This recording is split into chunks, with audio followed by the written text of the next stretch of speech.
خلصا جميلا إنك على كل شيء قدير ولا حول ولا قوة إلا بالله ولا حول ولا قوة إلا بالله العلي العظيم وصلى الله على سيدنا محمد والحمد لله رب العالمين آمين يا رب العالمين أما بعد السلام عليكم ورحمة الله وبركاته. Soal apa? Jawi 23 Jawi muka surat 23. Alhamdulillah, segala puji bagi Allah Subhanahu Wa Taala yang beri taufik, yang memilih kita saat ni duduk dalam majlis ilmu. Diharapkan para muhibbin sekalian, kalian sekalian yang mengikuti sekalian sihat wal afiat dalam rahmat redha Allah selalu, dimurahkan rezeki oleh Allah rohani dan jasmani, diberi taufik oleh Allah untuk melakukan amal ibadah zahir dan batin, taat kepada Allah zahir dan batin. Mudah-mudahan Allah menjadikan kita semua hamba-Nya yang bersyukur. Mudah-mudahan Allah memberi taufik kepada kita supaya senantiasa mensyukuri segala nikmat yang Allah pinjamkan kepada diri kita semua, yang mana nikmat-nikmat itu akan diambil kembali oleh Allah Subhanahu Wa Taala pada bila-bila masa sahaja yang Allah kehendak. Jadi mari sama-sama kita memperbetulkan niat kita, belajar kerana Allah dan Rasul, menjunjung perintah Allah yang wajib, mempelajari ilmu akidah dengan niat kita supaya terjaganya akidah kita, iman kita daripada kesesatan.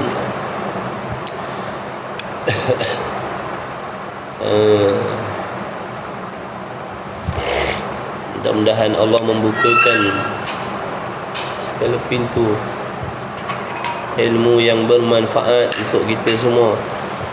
Jazakallahu khair.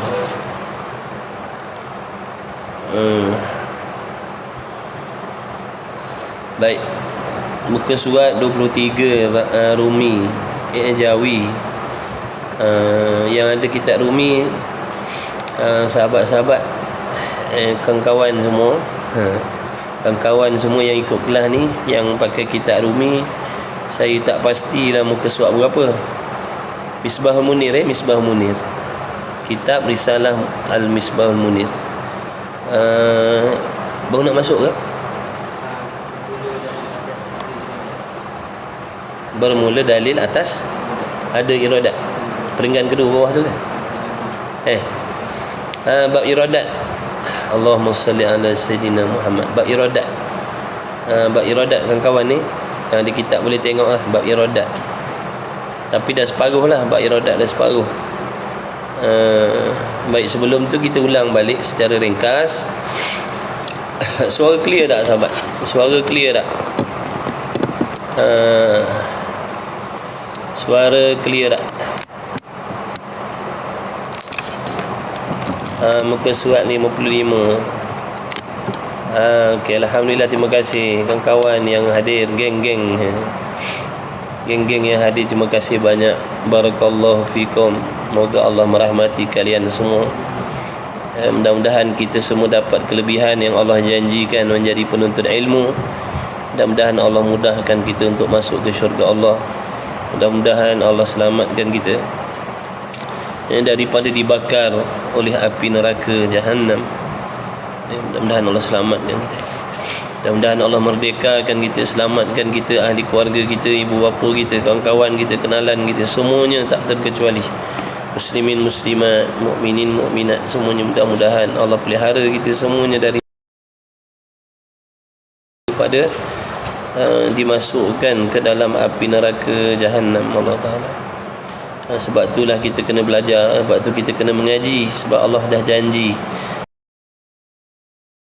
siapa-siapa yang menuntut ilmu, yang ikhlas menuntut ilmu kerana Allah, Allah akan selamatkan dia daripada dibakar oleh api neraka. Jadi kita belajar betul-betul, niat betul-betul Mudah-mudahan kita dapat apa yang dijanjikan oleh Allah Subhanahu wa taala, insya-Allah. Bukan sahaja kita, tapi kita harap dengan berkah kita belajar agama ni, Allah selamatkan juga kedua ibu bapa kita. Kedua ibu bapa kita yang sangat menyayangi kita, yang banyak berkorban menjaga kita daripada kecil. Di antara ciri-ciri anak yang baik terhadap ibu bapanya, dia belajar agama. Siapa pun dia bekerja, dia berniaga, dia belajar agama. Itu ciri-ciri anak yang baik terhadap ibu bapa dia. Kerana setiap kebaikan anak-anak tadi tu Allah sampaikan kepada ibu bapa. Contohnya kalian sekarang yang sedang duduk belajar, samalah artinya ibu bapa kalian lah yang sedang duduk belajar ni. Kalau kalian dapat sebakul malam ni, ibu bapa kalian pun dapat sebakul. Kalau kalian dapat segunung malam ni, ibu bapa kalian pun dapat segunung. Faham tak tu? Jadi mudah-mudahan ya Allah. Baik. Mudah-mudahan Allah ikhlaskan hati kita. Mudah-mudahan Allah jaga hati kita daripada niat-niat yang tak baik, ujub, rasan hebat, sombong, kagum dengan diri sendiri, merasa pandai, menunjuk-nunjuk agar orang puji, agar orang kenal, agar orang puji, agar orang sanjung, agar orang kagum. Itu semua niat-niat yang menjadi asbab amalan kita tak dipandang oleh Allah Subhanahu wa taala. Allah tak pandang amalan kita. Jadi la haula wala quwwata illa billah. Kita berhajat kepada Allah yang memberi pertolongan, agar Allah jaga hati kita daripada terhasut oleh bisikan syaitan dan nafsu yang mengajak kita supaya memiliki niat yang tidak baik.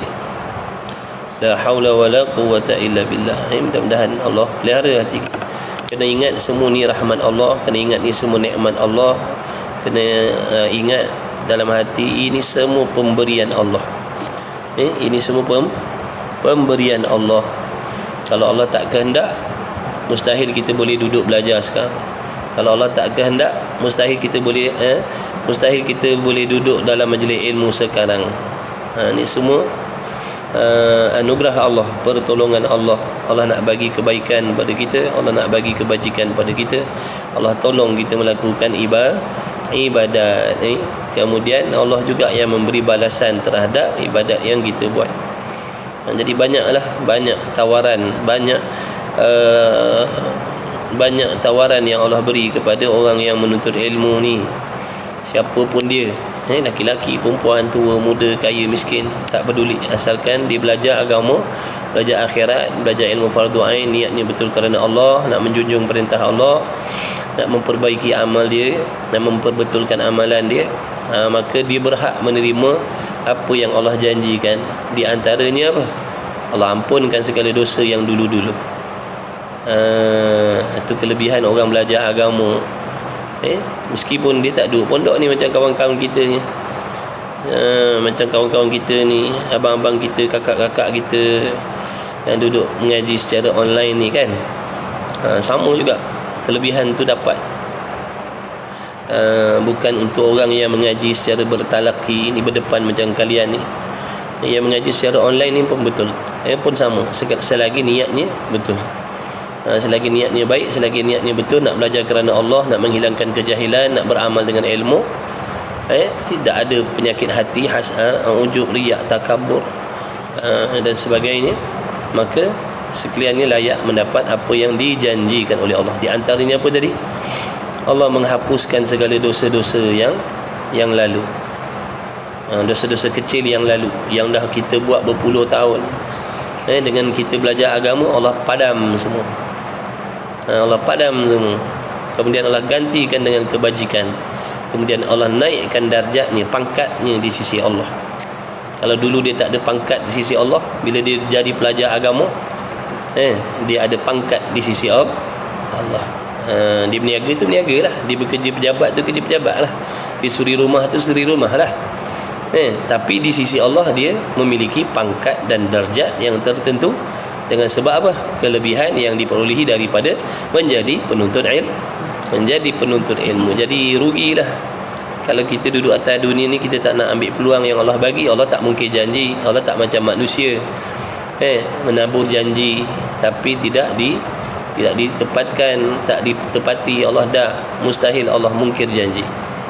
Setiap apa harapan yang Allah beri, kita akan perolehi sekiranya betul cara kita berusaha tu betul, cara kita buat tu betul, pasti insya-Allah kita akan dapat apa yang Allah janjikan. Di antara lain apa? Janji Allah jadi penuntut ilmu ni, Allah akan tolong mudahkan masuk syurga. Syurga milik siapa? Milik Allah. Jadi kalau Tuan empunya syurga sendiri yang akan memudahkan hamba-hambanya masuk ke dalam syurga. Kita tak nak. Takkan kita tak nak? Siapa ada di antara sini yang nak Allah susahkan dia masuk syurga? Ada tak kawan-kawan? Ada tak di antara kawan-kawan kita dalam live ni, ada tak di kalangan kita yang doa hari-hari, yang berdoa, ya Allah susahkanlah aku masuk syurga, ya Allah sukarkanlah aku masuk syurga? Ada tak yang doa macam tu? Kalian ada doa macam tu? Ada doa? Tak ada. Kenapa tak ada doa macam tu? Kenapa tak doa macam tu? Ya Allah susahkanlah aku masuk syurga, ya Allah jangan permudahkan aku masuk syurga, susahkanlah aku masuk syurga. Ada tak? Kau datangkanlah rintangan yang macam-macam supaya aku tak masuk syurga. Ada tak yang minta macam tu? Siapa berani minta macam tu? Sahabat? Tak ada kan? Tak ada orang yang nak susah masuk syurga.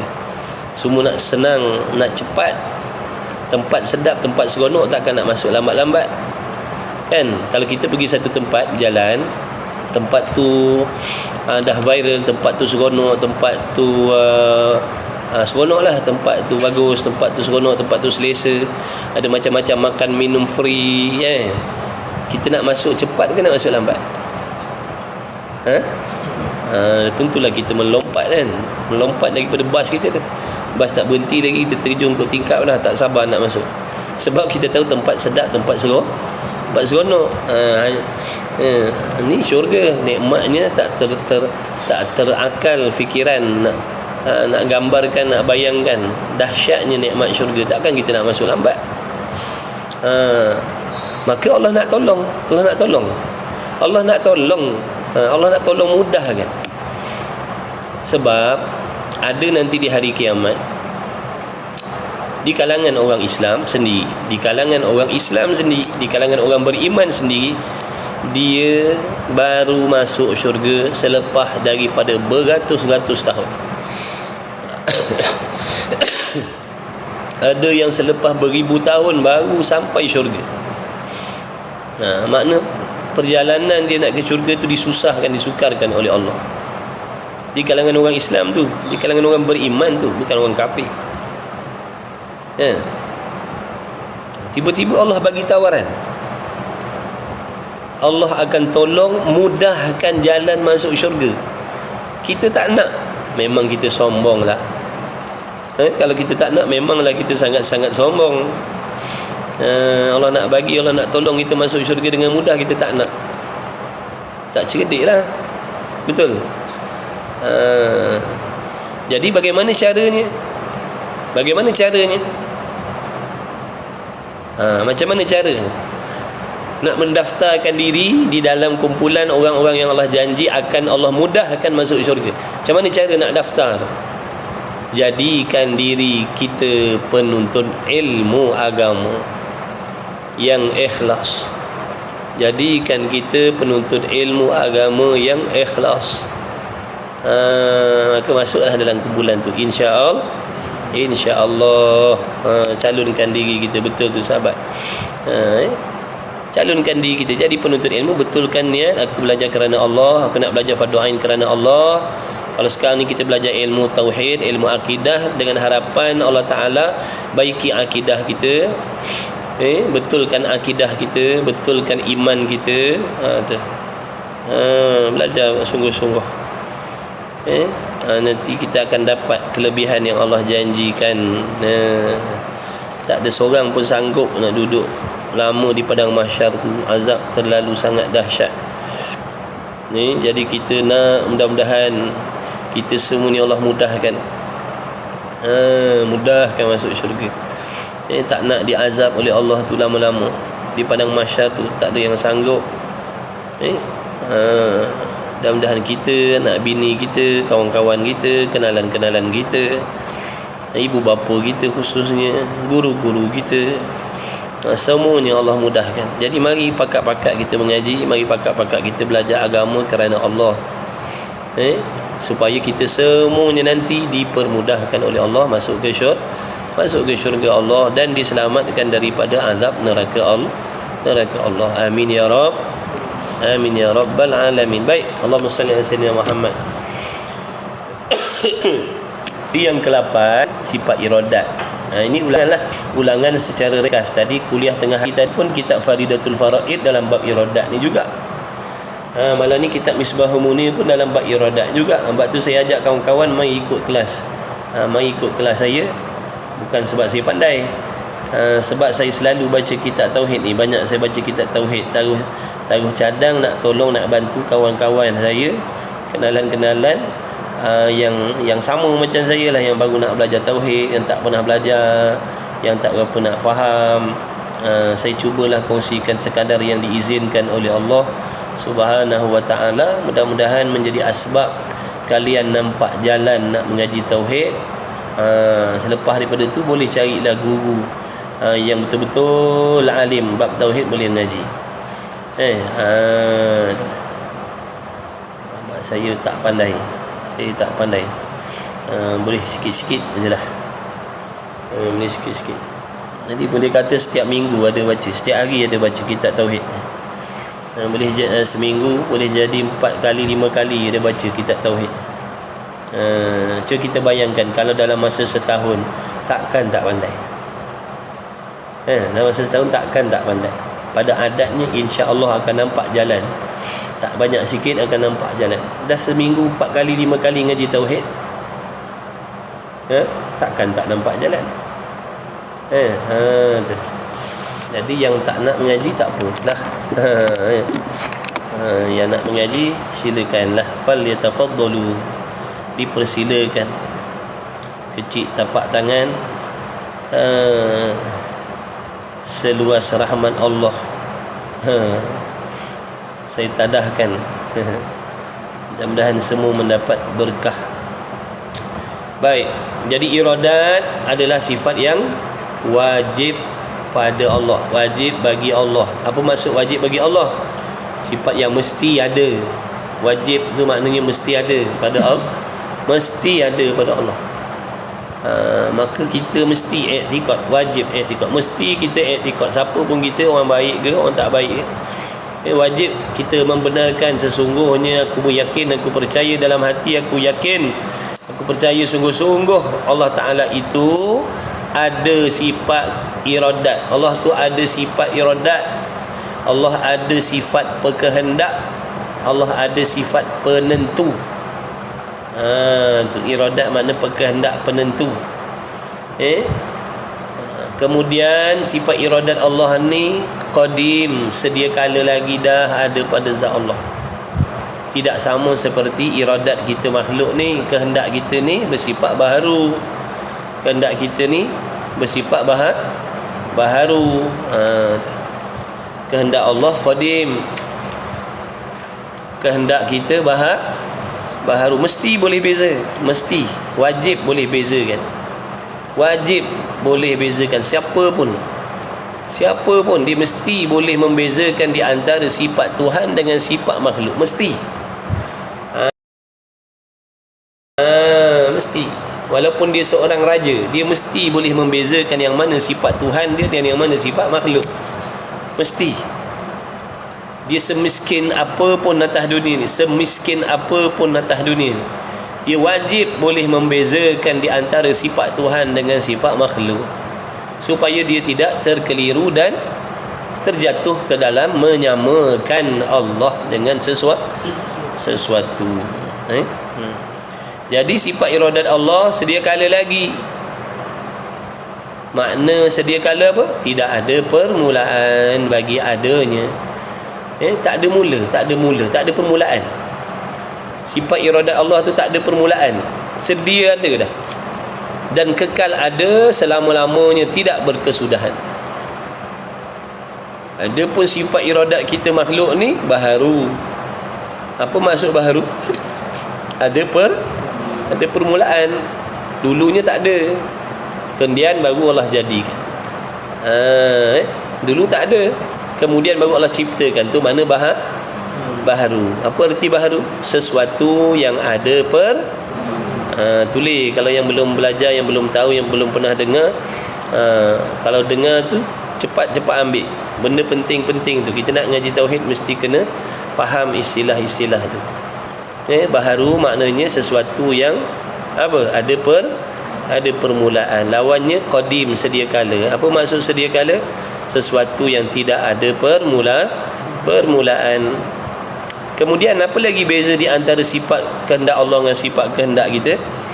Kehendak Allah menentukan sesuatu, tetapi bukan bermaksud Allah Ta'ala ingin mengambil faedah. Bukan bermaksud Allah ingin mengambil manfaat dengan apa yang Allah kehendak. Bukan. Tak ada kitab lah. Ada kitab? Tak ada kitab lagi. Tak apa, nanti cari. Allah mengkehendaki sesuatu, Allah menentukan sesuatu. Contohnya sekarang, Allah Ta'ala menentukan kita semua ni ada sekarang ni. Sekarang ni Allah menentukan kita semua mengaji. Sekarang ni kita belajar ni, kita hadir dalam kuliah ni dengan ketentuan Allah. Allah yang menentukan ni. Saya dan kawan-kawan semua ni ada, kalian ni semua ada malam ni di sini ikut live ni. Ini dengan kehendak Allah, dengan ketentuan Allah. Kenapa tu? Adakah dengan sebab Allah nak mengambil faedah? Adakah Allah nak tumpang faedah, nak tumpang kebaikan, nak tumpang manfaat dengan kelas pengajian kita? Contohnya bila kita mengaji, Allah bertambah hebat, Allah bertambah kuasa, darjat Allah semakin tinggi bila kita taat kepada Allah. Jawabnya tidak, sekali-kali. Allah tidak mengambil manfaat dengan apa yang Dia kehendaki, kerana Allah Ta'ala itu telah bersifat dengan maha sempurna. Allah Ta'ala tu istighna, terkaya dia tu. Allah tu terkaya. Tuhan kita tu yang kita sebut Allah, Allah tu dia sifatnya terkaya. Apa maksud terkaya? Tidak berkehendak dan tidak berhajat kepada yang lain, tak memerlukan yang lain, tak memerlukan sesuatu, tak bergantung kepada sesuatu, tak berharap kepada sesuatu, tak berkehendak, tak berhajat kepada sesuatu. Allah ciptakan, Allah kehendak ciptakan langit dan bumi, Allah kehendak menjadikan manusia, malaikat, nabi, rasul dan sebagainya. Allah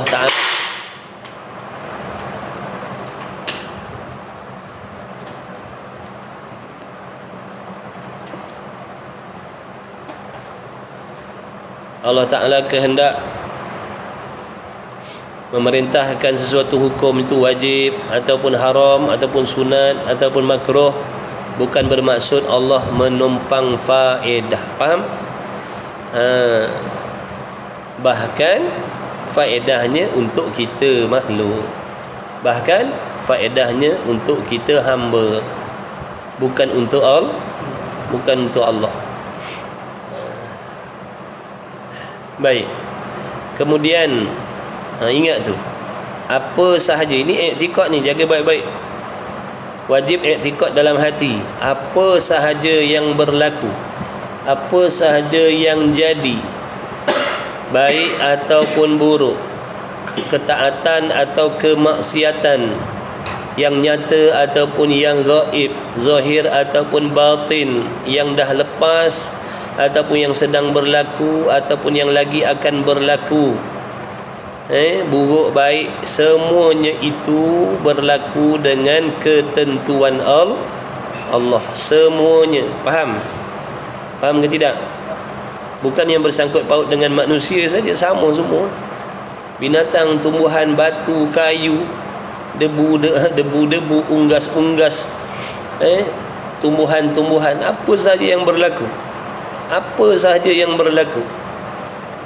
Ingat, i'tiqad betul-betul, yakin sungguh-sungguh dalam hati, tidak ada satu benda yang jadi melainkan perkara itu Allah telah Allah lah yang menentukan, Allah lah yang mengkehendaki. Sama ada dapat nikmat ataupun dapat bala, dapat untung, dapat rugi, dapat sihat, dapat sakit, dapat bahagia, dapat porak-peranda, semuanya itu berlaku dengan kehendak Allah yang kehendak menjadikan perkara itu. Allah yang kehendak menciptakan perkara itu, yang mana di sebalik perkara-perkara yang Allah kehendak ciptakan itu tadi memiliki hikmah-hikmah yang tersendiri, memiliki rahsia-rahsia yang tertentu yang hanya diketahui oleh Allah Subhanahu wa taala. Contohnya, kita tak nak sakit, kita tak nak demam, kita tak nak sakit, tapi Allah dah kehendak sedia kala lagi pada hari sekian, tahun sekian kita akan ditimpa musibah, ujian, sakit contoh. Tak kisahlah apa-apa jenis sakit pun. Kenapa tu? Apa hikmahnya? Kerana Allah nak mencuci dosa-dosa kita. Dengan Allah jadikan kita sakit tu, dengan Allah jadikan kita sakit tu, gugur dosa-dosa kita. Kita nak tak ada masalah dalam hidup? Ada tak orang yang nak masalah? Ada tak doa lepas mayang minta masalah? Tak ada. Dah kenapa kita dapat masalah macam-macam? Siapa yang menentukan ada masalah tu pada hidup kita, pada diri kita, pada rumah tangga kita, pada anak bini kita, pada suami kita? Siapa yang kehendak tu? Allah. Kenapa? Allah nak suruh kita sabar. Kerana dengan sabar tu menggugurkan dosa. Kita banyak dosa tak? Banyak dosa. Jadi di antara cara Allah nak hapuskan dosa kita sebelum kita mati, Allah uji kita dengan pelbagai masalah supaya kita menghadapi masalah yang Allah tetapkan itu dengan cara yang disuruh oleh Allah.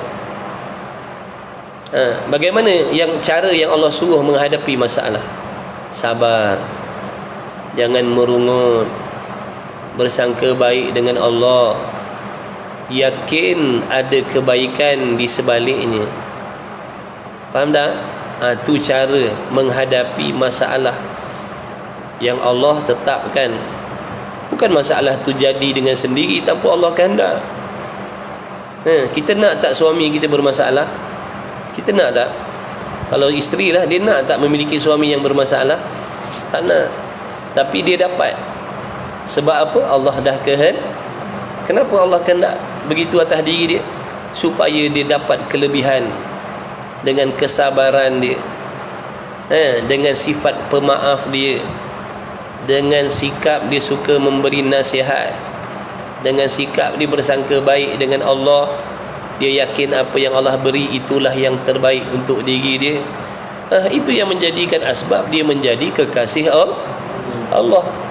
Faham tak?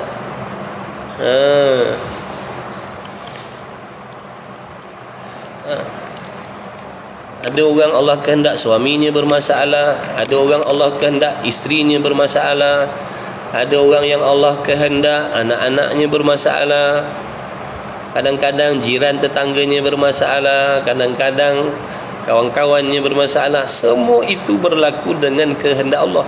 Inilah kita nak belajar ni, bukan sekadar di kitab. Kita belajar ni bukan sekadar di kitab. Kita nak gunakan kefahaman dan keyakinan tu dalam hidup kita. Kalau sekadar kita mengaji tauhid ni, kita letakkan di kitab kefahaman kita, tak ada faedah. Kita tak dapat untung mengaji tauhid, tak dapat untung apa-apa kalau kita tak boleh nak serapkan apa yang kita dah faham dan yakin tentang Allah tadi. Jadi kita belajar ni bukan untuk nak dengar begitu. Kalau nak dengar begitu, semua orang boleh dengar. Kalau nak faham, semua orang boleh faham kalau mengaji bersungguh-sungguh. Yang kita nak amalkan tu, apa yang kamu dapat, apa yang kita dapat setelah kita tahu Allah Ta'ala yang mengkehendaki segala-galanya? Apa yang kita nak buat? Setelah kita dah tahu serta kita dah yakin di antara sifat Allah, Tuhan kita tu, yang tidak ada Tuhan selain daripada dia tu, dia itu bersifat dengan menentukan segala sesuatu yang dia kehendak. Buruk, baik, taat, maksiat, kufur, nikmat, selamat, tidak, semua itu berlaku dengan kehendak Allah. Luaran, dalaman, semua. Jadi apa yang kita nak buat?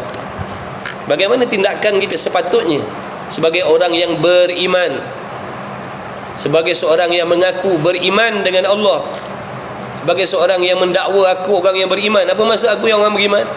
Aku adalah orang yang yakin sungguh-sungguh bahawasanya Allah Ta'ala itu tu Tuhan, tidak ada yang lain. Bukan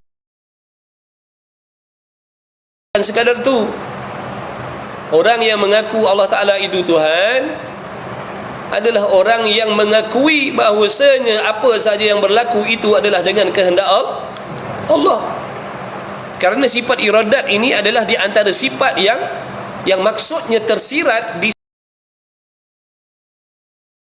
sebalik la ilaha illallah. Sebab tu kita kena belajar supaya kita tahu, supaya kita faham apa yang kita sumpahkan, apa yang kita ikrarkan dalam syahadah kita tu, la ilaha illallah tu, bukan sekadar memahami makna yang zahir tu, bukan sekadar memahami dan beriman dengan makna yang zahir tu. Apa makna zahir? Tiada Tuhan kecuali Allah. Bukan sekadar tu. Maksud orang yang percaya Allah itu Tuhan, di antaranya apa?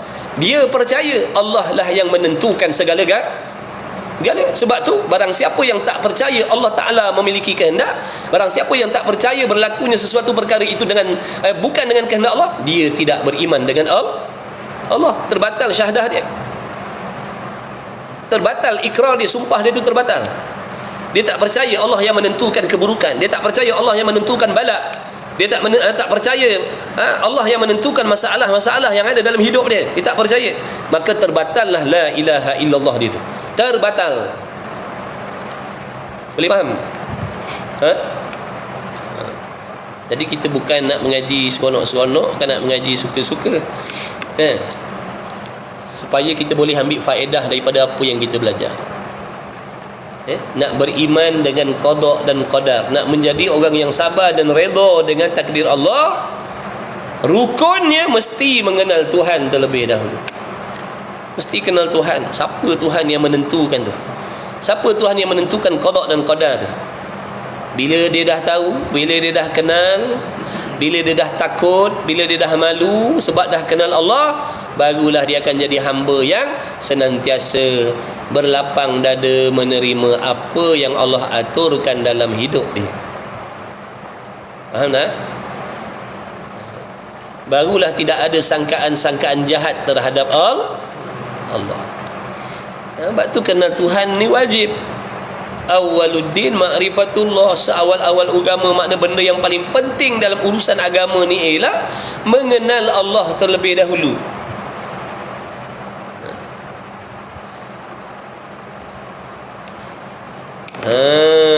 Macam tu. Jadi apa saja yang berlaku, kalau nak cerita redha tentang benda baik, dah memang kita redha, betul? Semua orang redha, semua orang suka, semua orang setuju bila yang diperolehi tadi benda yang sedap-sedap, yang lazat-lazat, yang nikmat-nikmat, betul? Masalahnya sekarang ni banyak yang gagal apabila Allah uji dengan benda yang tak sedap, yang kita tak nak, yang kita tak mau. Di sinilah banyak yang tergagal, banyak yang musnah imannya, na'udzubillah min zalik. Dengan sebab Allah uji masalah hidup, masalah ekonomi, masalah suami, masalah anak-anak, masalah macam-macam, mulalah dalam hatinya ragu-ragu dengan Allah. Betul ke Allah ni tahu masalah aku? Betul ke Tuhan tu maha baik? Na'udzubillah min zalik. Na'udzubillah min zalik. Maknanya dia dah meragui kebaikan Allah. Apa maksud cakap betul ke Allah tu baik? Apa maksud? Siapa faham? Bila seseorang itu cakap, betul ke Allah tu baik? Apa maksud perkataan tu? Apa yang kamu faham? Maknanya dia tak percaya yang Allah tu baik. Dia ragu-ragu dengan kebaikan Allah. Lawan bagi baik apa? Jahat. Maknanya dia juga mempercayai Allah Ta'ala itu bersifat na'udzubillahi min zalik. Dah lawan bagi baik apa? Lawan bagi baik apa? Jahat ataupun buruk, bukan? Tiba-tiba dia tanya, betul ke Tuhan tu baik? Maksudnya apa? Maksudnya dia meragui kebaikan Allah, dia meragui kesempurnaan Allah, menunjukkan dalam hatinya ada kepercayaan bahawasanya Tuhan itu buruk, Tuhan itu jahat. Na'udzubillah min zalik. Sebab itulah sahabat, sebab itulah jangan buat sombong tak nak mengaji. Jangan mendakwa mengaku dah kenal Tuhan. Jangan dengan tahu menyebut namanya Allah.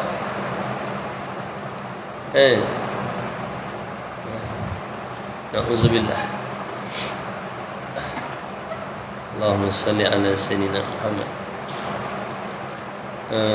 Ahlan sahabat ngaji. Masih. Ini yang kita belajar tauhid ni sebab nak pakai setiap saat, setiap detik. Setiap saat. Ni kan contoh kita duduk tiba-tiba datang masalah. Duduk tiba-tiba datang berita yang tak elok. Macam mana kita nak hadapi tu? Macam mana kita nak hadapi tu? Macam mana nak lalui tu? Bukankah benda tu tak ada adakah perkara itu tak ada hubung kait dengan Tuhan? Adakah benda tu berlaku dengan sendiri? Adakah Allah terlupa? Adakah Allah lena? Adakah Allah lalai? Tak. Berlakunya dengan ketentuan Allah. Sebab tu sahabat ngaji betul-betul. Ngaji betul-betul, mudah-mudahan Allah bagi kita, Allah izinkan kepada kita mengambil manfaat daripada ilmu tauhid yang kita belajar. Amin ya Rabb. Baik, bila seseorang hamba tu dah yakin sesuatu perkara itu berlaku dengan kehendak Allah. Siapa dia Allah? Tuhan yang maha baik, Tuhan yang maha sempurna, Tuhan yang maha adil. Perlukah, patutkah kita merungut? Patutkah merungut?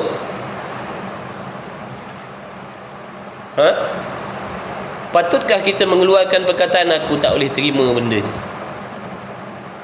aku tak boleh terima takdir? Patut tak keluar perkataan yang macam tu di sisi orang yang meyakini benda yang jadi dalam hidup dia tadi itu adalah dengan ketentuan Tuhan, yang dia sendiri mengaku tidak ada Tuhan kecuali Allah. Yang mana maksud yang lain, orang yang mengaku tiada Tuhan kecuali Allah ni adalah orang yang sebenar-benar yakin, percaya apa sahaja yang berlaku itu dengan kehendak Allah, yang mana penuh hikmah, penuh kebaikan di sebaliknya.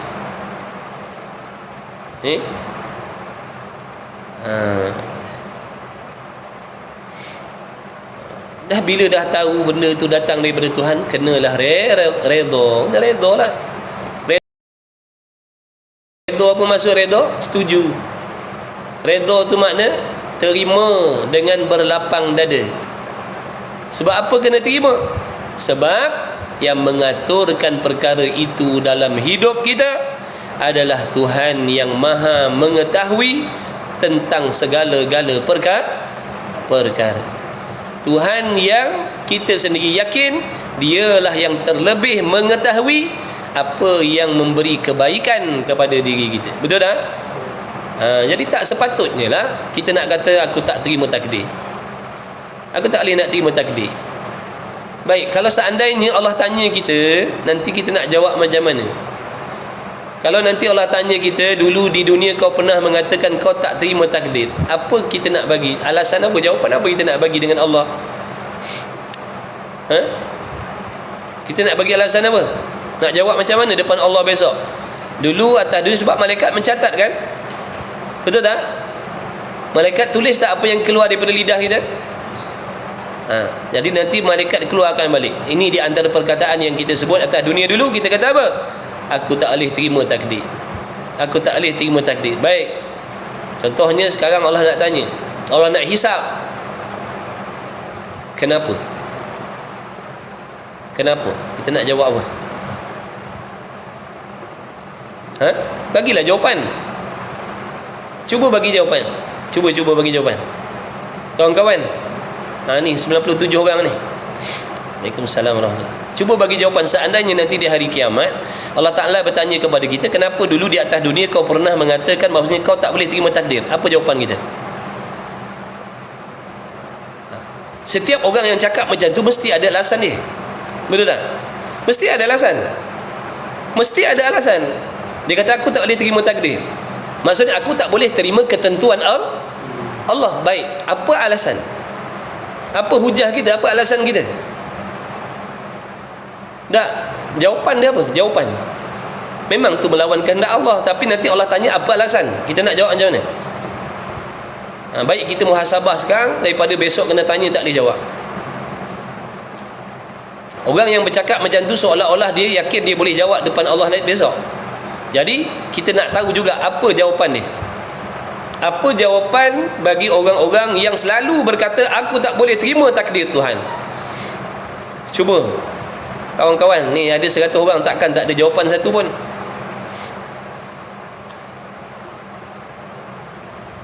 Mari kita bincang-bincang kod-kod lah jawapan kita tu besok. Jawapan tu relevan, Allah terima, selamat daripada azab Allah.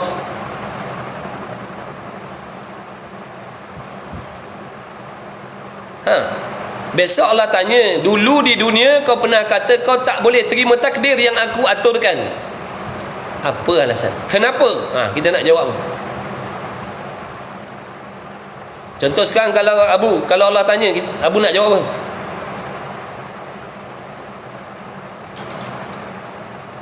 Abu nak jawab apa? Sekarang Allah tanya, contohnya Allah tanya apa jawapan? Kenapa kamu kata kamu tak boleh terima takdir? Kenapa kamu mengatakan kamu tak boleh terima apa yang aku dah aturkan dengan kebijaksanaan, kesempurnaan ilmu aku? Bukankah kau dah yakin aku mengetahui segala perkara? Bukankah kau dah yakin aku yang mengetahui apa yang terlebih baik untuk kamu? Tiba-tiba kamu kata aku tak boleh terima takdir. Apa jawapan Abu? Apa alasan kita nak cakap dengan Tuhan? Apa? Siapa boleh? Siapa ada jawapan? Siapa ada jawapan?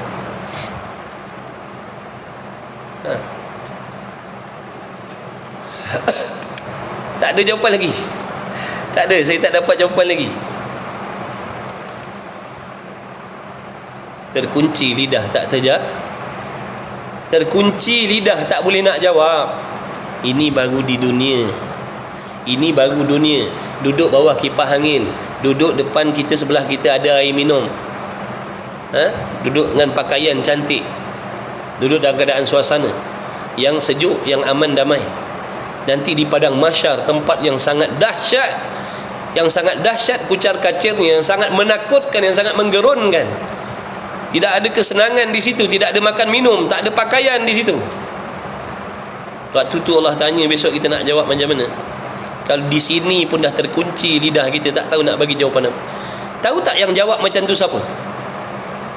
Tahu tak siapa yang mengarahkan lidah kita bercakap macam tu?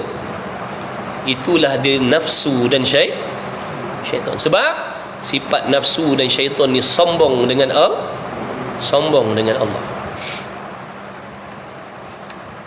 Kalau kita jawab dengan sebab tak faham, ya Allah, Allah tanya kenapa tak belajar? Kita nak jawab macam mana? Itu jawapan aku sombong ya Allah, itu jawapan selepas kita dah pasrah. Lepas kita dah pasrah, kita kata aku sombong. Mengaku kesalahan, itu maksud mengaku kesalahan. Tak, sekarang ni Allah tanya, dulu kenapa kata tak boleh terima takdir? Mesti ada alasan kita. Contohnya, saya tak nak makan. Apa alasan? Sebab saya dah kenyang. Itu alasan saya bagi. Kenapa orang ajak makan tak nak makan? Sebab saya dah kenyang. Okey, ni alasan dia apa? Aku tak boleh terima takdir. Ini perkataan ni selalu kita dengar orang cakap. Silat-silat kita pun ada cakap ni. Kalau tak cakap di lidah pun dalam hati. Dalam hati kita, aku tak boleh terima kenyataan ni. Aku tak boleh terima takdir ni. Allah tahu tak? Allah tahu tak dalam hati kita ada benda macam tu? Allah tahu. Besok Allah tanya. Allah akan tanya. Kita ni zahir batin akan ditanya oleh Allah. Kita ada sangka jahat dengan orang, besok Allah tanya, kenapa kau sangka jahat dengan dia?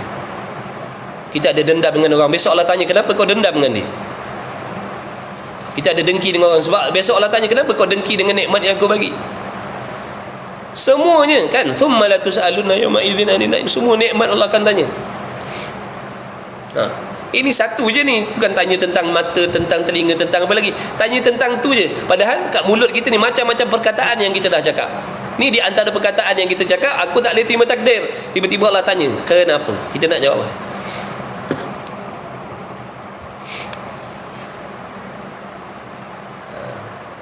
Aku terlalu ikut nafsu. Itu dah pasrah. Itu bila dah nampak azab.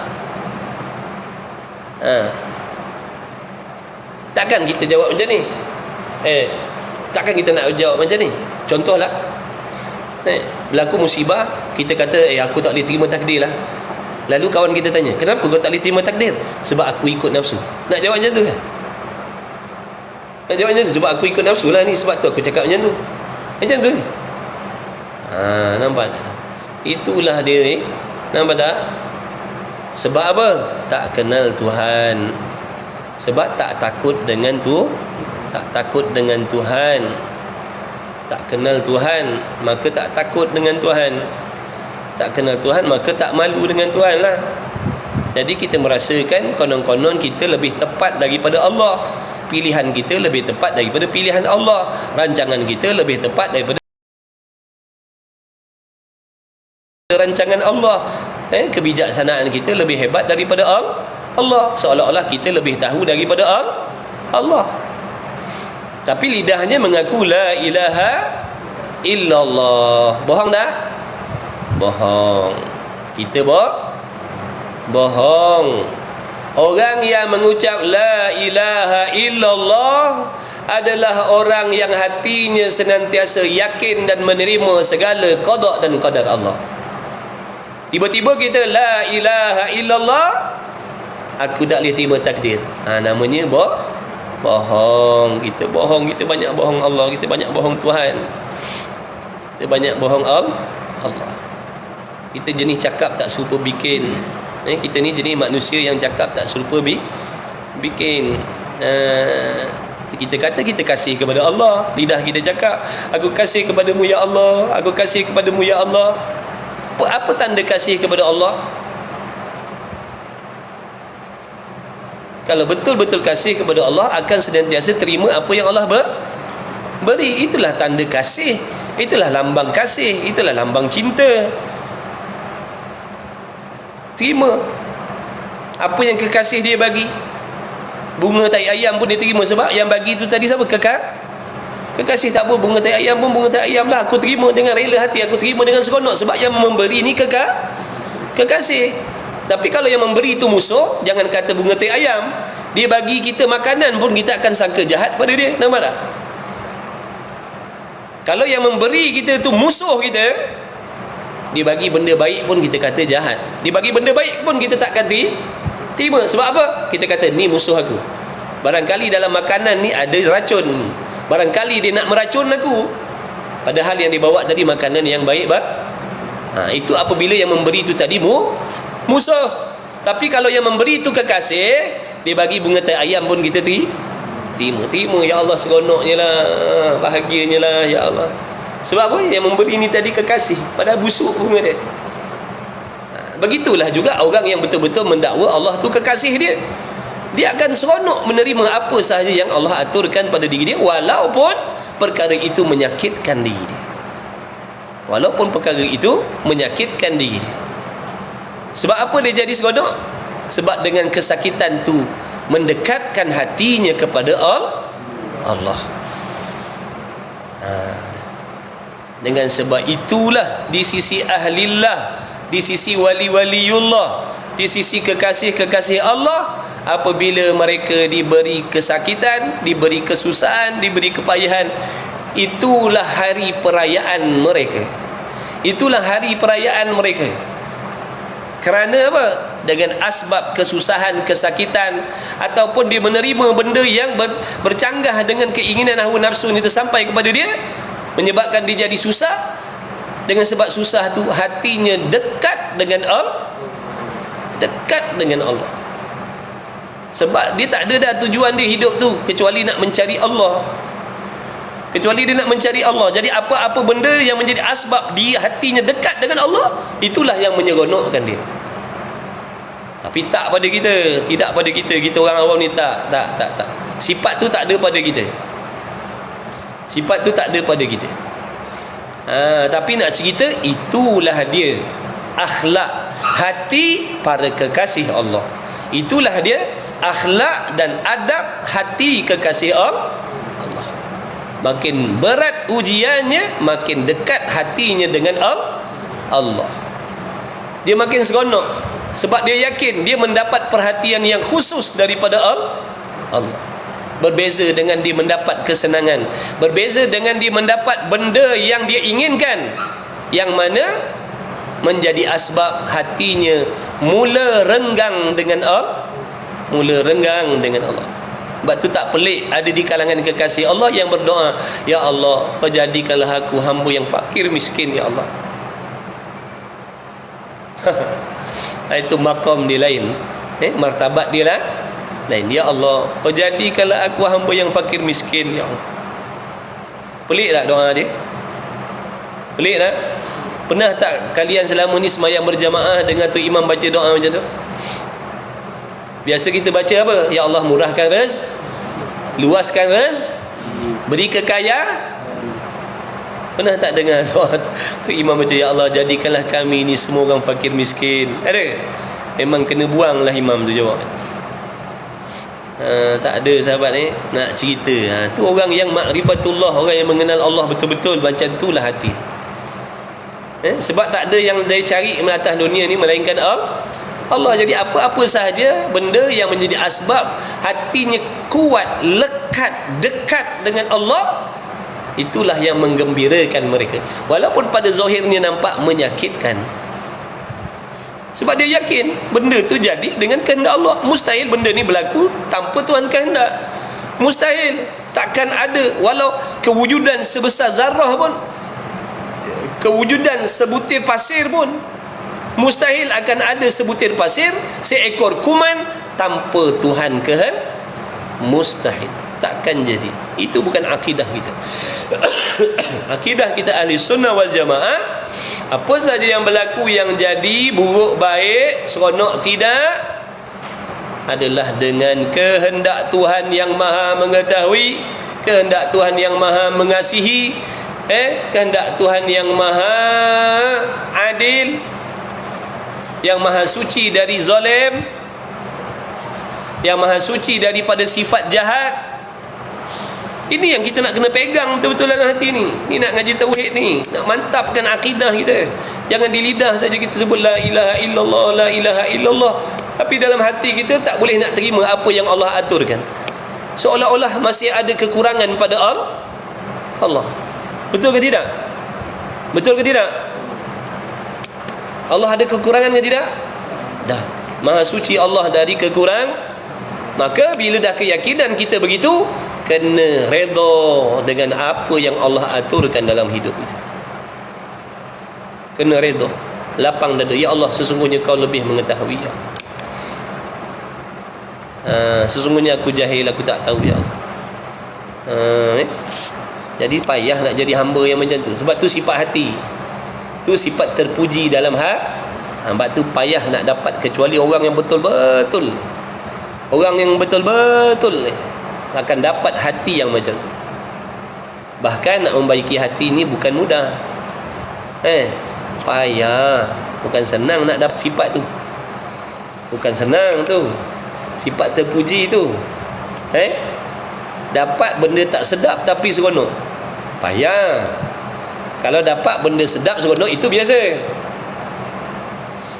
Dapat benda seronok, dapat suatu benda senang, lepas tu kita seronok. Itu biasa, ramai, memang ramai macam tu. Dapat benda seronok tapi takut. Payah nak dapat sifat tu. Dapat benda sedap tapi takut. Dapat benda sedap tapi sedih. Payah tu nak cari sifat tu. Sebab apa? Di antara sifat ahlillah, waliullah, bila dia diberi kesenangan-kesenangan oleh Allah, dia kata, ya Allah, apa salah aku, ya Allah, apa silap aku, apa salah aku, ya Allah, sehingga kau beri kesenangan kepada aku. Sedangkan aku bukan hamba yang baik, bukan aku hamba yang soleh, aku bukan hamba yang bertakwa, tapi kau beri kesenangan, ya Allah. Jangan kau istidrat atas diri aku, ya Allah. Padahal dia orang soleh, tapi dirinya takut kesenangan yang Allah beri itu merupakan istidraj oleh Allah atas diri dia. Nampak tak? Ada sifat macam tu dalam hati kita? Tak ada. Tak ada.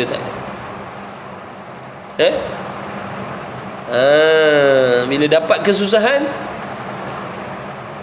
dia jadi seronok. Bila dapat kesenangan, dia jadi takut. Kita dah, bila dapat kesenangan, kita kata apa? Ini sebab kesolehan aku lah ni. Segala doa aku Allah kabulkan. Apa yang aku ingin baru terdetik hari ni, baru 3 hari lepas terdetik hari ni dah dapat dah. Oh, ini tanda-tanda aku ni amalannya baik. La ilah. Kita tak habis-habis dengan penyakit hati kita, ujub kita, perasaan. Nampak tak? Susah bagi hati ni. Susah, jangan kata senang ni. Susah sahabat. Kita ni banyak perasaan ni. Sehingga bila jatuh bala, bila datang ujian, bila datang bala, kita menyalahkan orang lah. Waliullah dah, kekasih Allah dah. Bila Allah uji, bila Allah turunkan bala, dia mengatakan, ya Allah, apakah dosa aku sehingga kau menurunkan bala metaka, bala bencana, sehingga orang lain yang tak berdosa pun dapat, sedangkan ini adalah dosa-dosa aku, ya Allah. Ada tak sikap macam tu? Tak ada. Bila datang bala, kita akan menyalahkan. Inilah perbuatan maksiat golongan tu. Sebab itulah Allah turunkan bala dan sebagainya.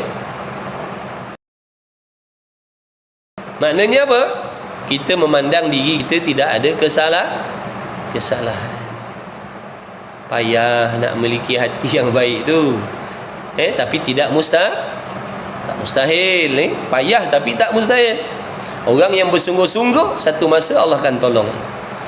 Orang yang bersungguh-sungguh, satu masa Allah akan tolong, Allah akan anugerahkan, Allah akan kurniakan, insya-Allah.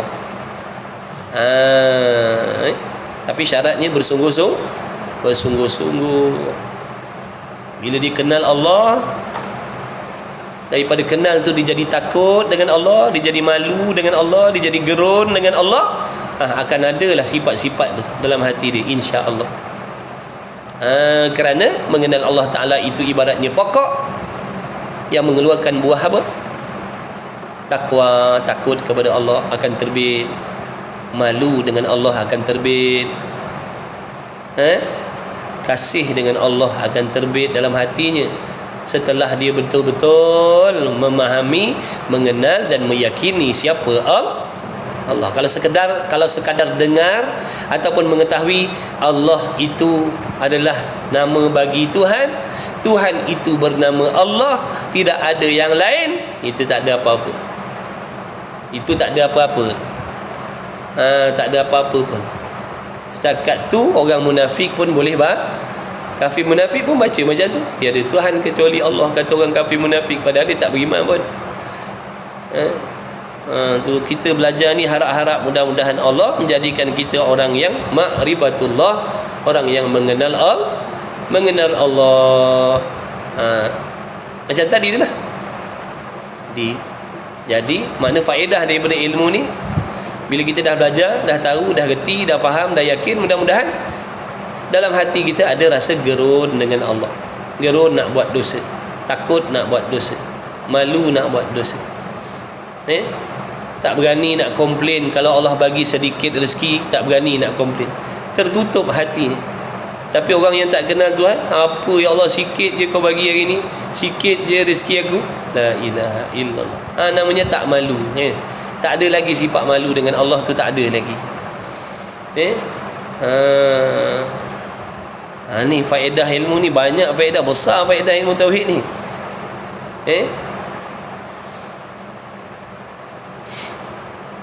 Baik. Itu iradat. Apa je yang berlaku dengan kehendak Allah, semua ada hikmah. Semua ada hikmah. Wajib bersangka baik dengan Allah. Kemudian ta'alluq iradat Allah apa? Ta'alluq iradat ni menentukan perkara yang harus sahaja. Ada pun perkara yang wajib tidak ditentukan oleh Allah. Begitulah juga tiadanya perkara yang mustahil bukan kerana tidak dikehendaki oleh Allah. Perkara yang wajib dan perkara yang mustahil tidak masuk di dalam ta'alluq sifat iradat Allah. Ingat tu. Ingat tu, tulis, catat. Perkara yang wajib dan perkara yang mustahil tidak masuk di bawah urusan sifat iradat.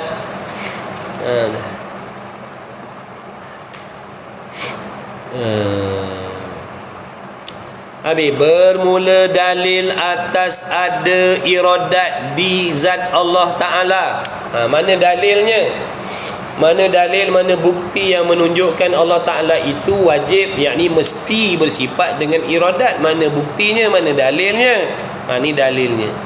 Dulu dekat atas tu dah ada dalilnya, ayat Quran tu kan, innama amruhu hingga akhir tu. Tu di antara dalilnya, bukti yang menunjukkan Allah ada iradat. Ni namanya dalil akli pula ni. Yang ni dalil akal namanya, dalil akal. Bermula dalil makna bukti yang menunjukkan atas ada sifat iradat, sifat berkehendak di zat Allah Ta'ala. Itu dalilnya, buktinya ialah kita fikir, kita tilik, kita renung, kita kaji, kita timbang-timbang dengan akal kewarasan kita. Tilik kepada makhluk ini, tilik, pandang, kaji, selidik makhluk ni, tengok makhluk ni. Jikalau tidak ada pada Allah Ta'ala iradat, apa jadi? Apa yang akan jadi seandainya Allah tidak ada iradat? Akal kita fikir macam mana? Akal kita yang waras ni fikir macam mana? Kalau Allah tidak bersifat dengan kehendak, maknanya apa? Nescaya adalah ia Allah bersifat dengan tidak mengkehendaki dan tidak menentu. Betul tak? Betul ke tidak? Jangan tidur. Kalau Allah tidak ada sifat iradat, sudah tentulah Allah tidak akan menentukan sesuatu. Sudah tentulah Allah tidak akan menentukan sesuatu. Allah tidak akan menetapkan sesuatu. Kerana menetapkan, menentukan sesuatu itu adalah peranan sifat iradat. Ni tiba-tiba iradat tak ada. Bila iradat tak ada, macam mana nak menentukan? Faham tidak ni? Faham? Tidak adalah. Allah tak menentukan lah kalau Allah tak ada iradat. Ini dalil akal, dalil akli. Akal yang waras fikir macam tu. Kalau Allah tidak ada iradat, nescaya Allah tak akan menentukan sesuatu. Maka ada kalanya dengan tergagah. Tergagah ni maksud terpaksa. Ingat tu, tergagah, terpaksa ni lawan bagi sifat kehendak. Lawan bagi sifat kehendak adalah tergagah, terpaksa. Kalau Allah tidak bersifat dengan kehendak, barangkali Allah bersifat dengan terpaksa. Allah terpaksa menjadikan sesuatu, Allah terpaksa memberi sesuatu. Boleh nak kata begitu? Boleh ke tidak? Terpaksa ni sifat kesempurnaan ke sifat kekurangan? Kekurangan. Mana boleh ada pada Allah. Tidak ada istilah keterpaksaan pada Allah. Kalau ada Allah, kalau Allah terpaksa, siapa yang memaksa Allah? Kalau kita kata Allah terpaksa memberi rezeki, siapa yang paksa Allah bagi rezeki tu? Wah, dia lebih hebat daripada Allah, sehingga memaksa Allah supaya memberi rezeki. Nampak tak? Jadi sifat terpaksa itu adalah sifat mustahil bagi Allah. Mustahil. Allah tidak terpaksa memberi iman kepada kita semua. Ni hari ni kita dapat nikmat iman Islam, menjadi umat Nabi Muhammad SAW, bukan sebab Allah terpaksa. Ini semata-mata kehendak Allah. Semata-mata kehendak Allah. Allah kehendak sedia kala lagi menentukan saya dan kalian semua ni menjadi umat Nabi Muhammad SAW yang beriman, yang beragama Islam. Alhamdulillah. Itu maksudnya. Kalau Allah tidak bersifat dengan kehendak, ada kala Allah bersifat dengan tergagah, terpaksa. Atau dengan lalai. Lalai ini juga lawan bagi kehendak. Kalau Allah tidak bersifat dengan kehendak, mudahnya begini, kalau kita nak faham, kalau nisbah manusia, dengar baik-baik, nisbah manusia, kita kata kehendak ni dengan suka hati. Itu kalau manusia. Faham tak? Boleh ke nak kata Allah suka hati? Boleh? Mana boleh? Allah bukan ada hati. Kata kehendak Allah, bukan suka hati Allah. Faham? Nak bagi faham. Jadi kalau Allah tidak bersifat dengan kehendak, boleh jadi Allah tu terpaksa. Boleh jadi Allah Ta'ala itu membuat sesuatu dalam keadaan lalai. Sebab lalai itu adalah lawan bagi kehendak. Lalai lawan bagi suka hati. Lalai itu lawan bagi suka hati, lawan bagi kehendak. Kita nak pergi depan, kita nak pergi ke kanan, tiba masuk kiri pula. Lalai. Jadi kita masuk kiri tadi bukan dengan kehendak, kerana lalai. Jadi sifat lalai ni kekurangan. Maka mustahil bagi Allah ada lalai. Sifat lalai Allah tu mustahil. Jangan diiktikadkan Allah tu lalai. Jangan merosakkan akidah jadi kufur nanti, na'udzubillah. Jangan. Ataupun lupa. Dengan lupa, lupa itu juga lawan bagi iradat.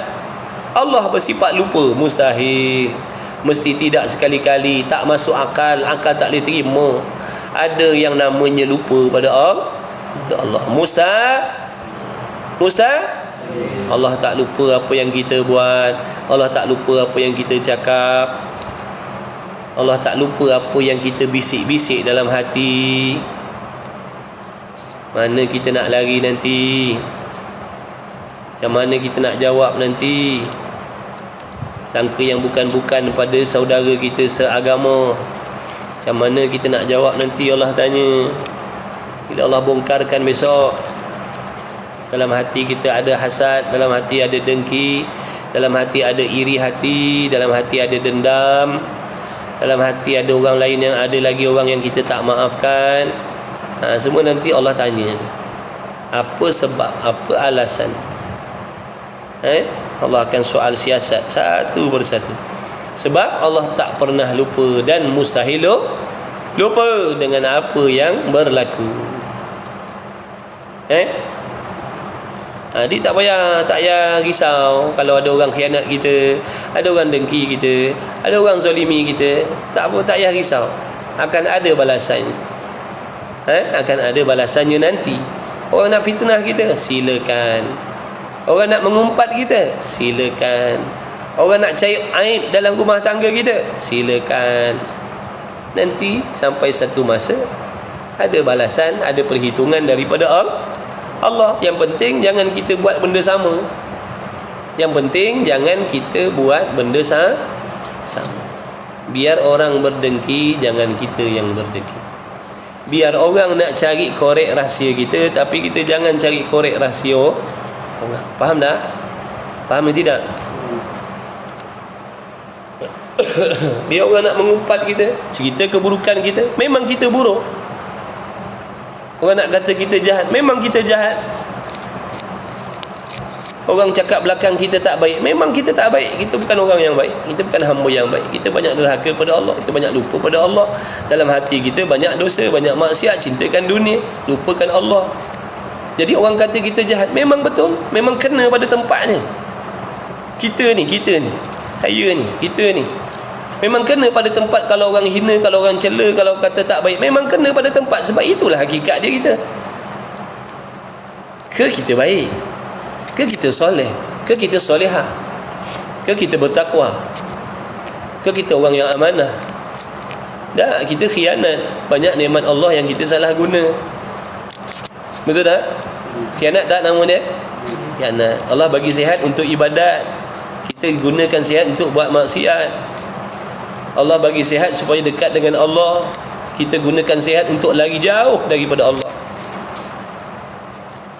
Allah bagi kita anak bini supaya dekat dengan Allah, kita bawa anak bini kita jauh dengan Allah.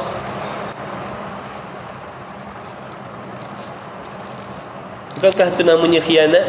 Dah mana kebaikan kita? Kenapa kita marah orang kata kita jahat? Kenapa kita marah orang kata kita tak baik? Sebab kita tak mengaku hakikat diri kita. Sebab dalam diri kita ada sombong, ada takabur.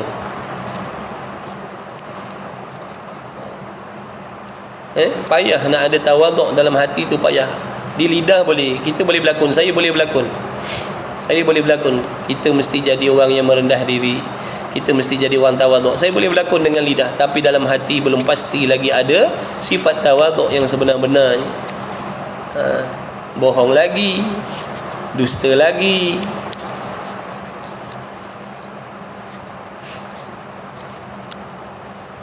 Dah mana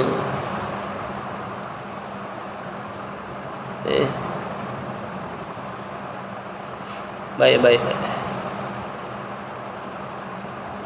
Yang nak berehat sila-sila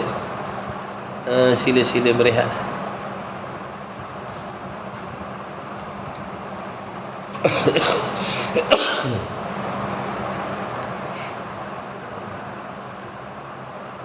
Berkehendak makna menentukan. Ta'alluq qudrat tak ada amrun iktibari seperti gerak dan faham dalam fikiran.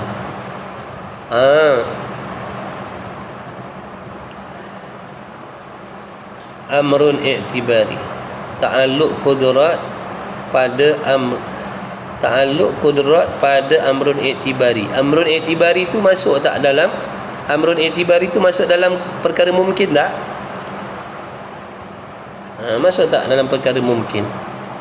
Amrun i'tibari masuk tak dalam perkara mungkin? Kalau masuk dalam perkara mungkin, maka masuklah dalam ta'alluq qudrat dan iradat Allah Ta'ala. Kefahaman kita tentang sesuatu. Siapa yang menjadikan kefahaman tu? Amrun i'tibari ini merupakan sesuatu yang namanya kefahaman. Kita faham orang tu berjalan, kita faham orang tu berdiri, kita faham orang tu duduk, kita faham orang tu bercakap. Jadi kefahaman-kefahaman itulah yang dinamakan benda yang ada dalam fikiran kita. Amrun i'tibari, kita faham yang benda tu bersifat satu. Jadi siapa yang menciptakan kefahaman tu? Siapa yang menciptakan kefahaman pada akal kita tu? Siapa yang menjadikan kefahaman dalam akal fikiran kita tu? Bukankah Allah yang menjadikan? Bila Allah yang menjadikan, maknanya masuk di dalam ta'alluq apa? Masuklah dalam ta'alluq qudrat Allah.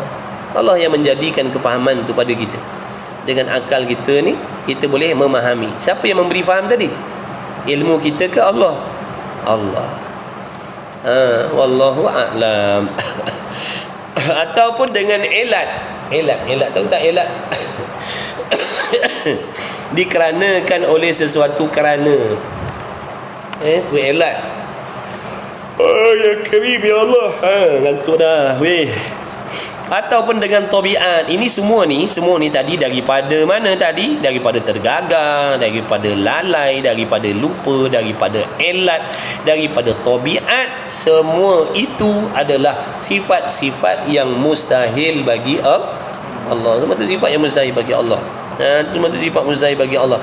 Lalai, leka, lupa, tergagah, tabiat, itu semua sifat mustahil bagi Allah. Semua itu sifat makhluk tu semua sifat baru. Semua sifat makhluk, bukan sifat Allah.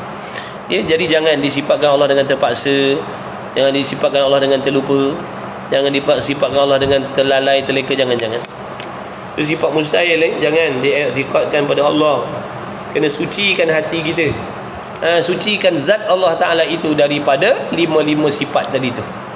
Leka, lupa, lalai. Faham? Kerana itu bukan sifat Allah. Itu sifat kekurangan tu semua. Sifat kesempurnaannya mana? Kehendak. Allah mengkehendaki Ilat, dikarenakan oleh sesuatu, kerana ilat tadi. Bergerak cincin kerana bergerak jari. Bergeraknya cincin kerana bergeraknya jari. Kerana dikarenakan oleh. Bergeraknya cincin dikarenakan oleh bergeraknya jari. Seandainya jari tidak bergerak, maka cincin pun tidak bergerak.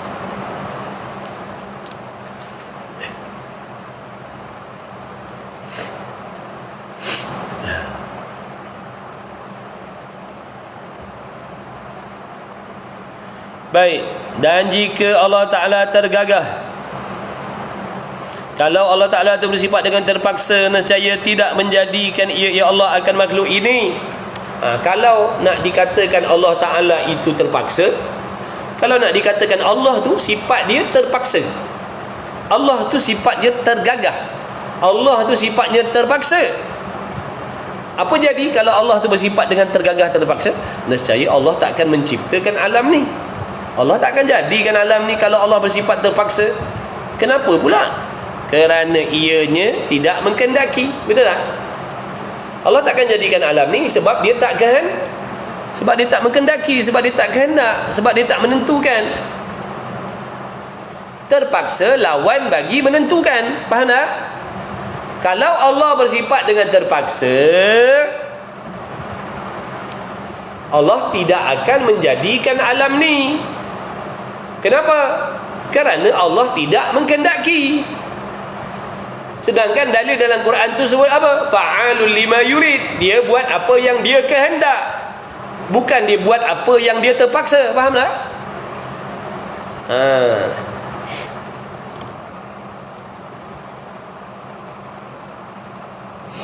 Allah.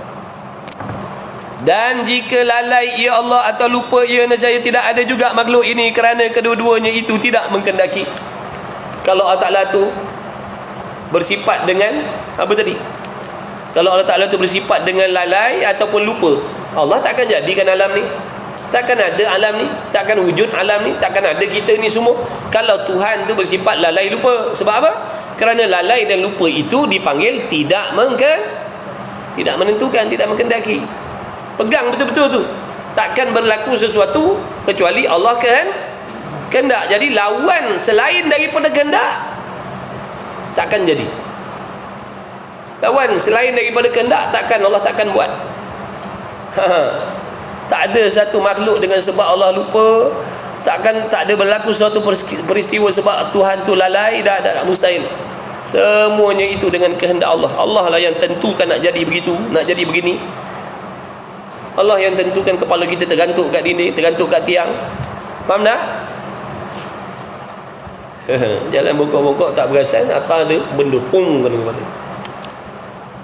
Dengan kehendak Allah. Bukan saja-saja kepala banyak dosa. Bagi belasah sikit kepala kita tu.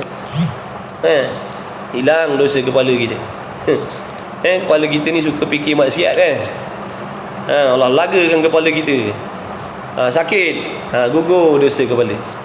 Alhamdulillah, kena sebut alhamdulillah, ya Allah, gugur dosa kepala aku ni, mikir maksiat banyak kepala otak aku ni, ya Allah.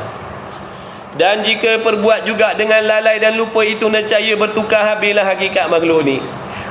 Kalau seandainya Allah Ta'ala tu bersifat lalai, bersifat lupa, dalam keadaan dia bersifat lalai lupa tu diciptakan alam ni, apa jadi? Tonggang terbaliklah jadinya.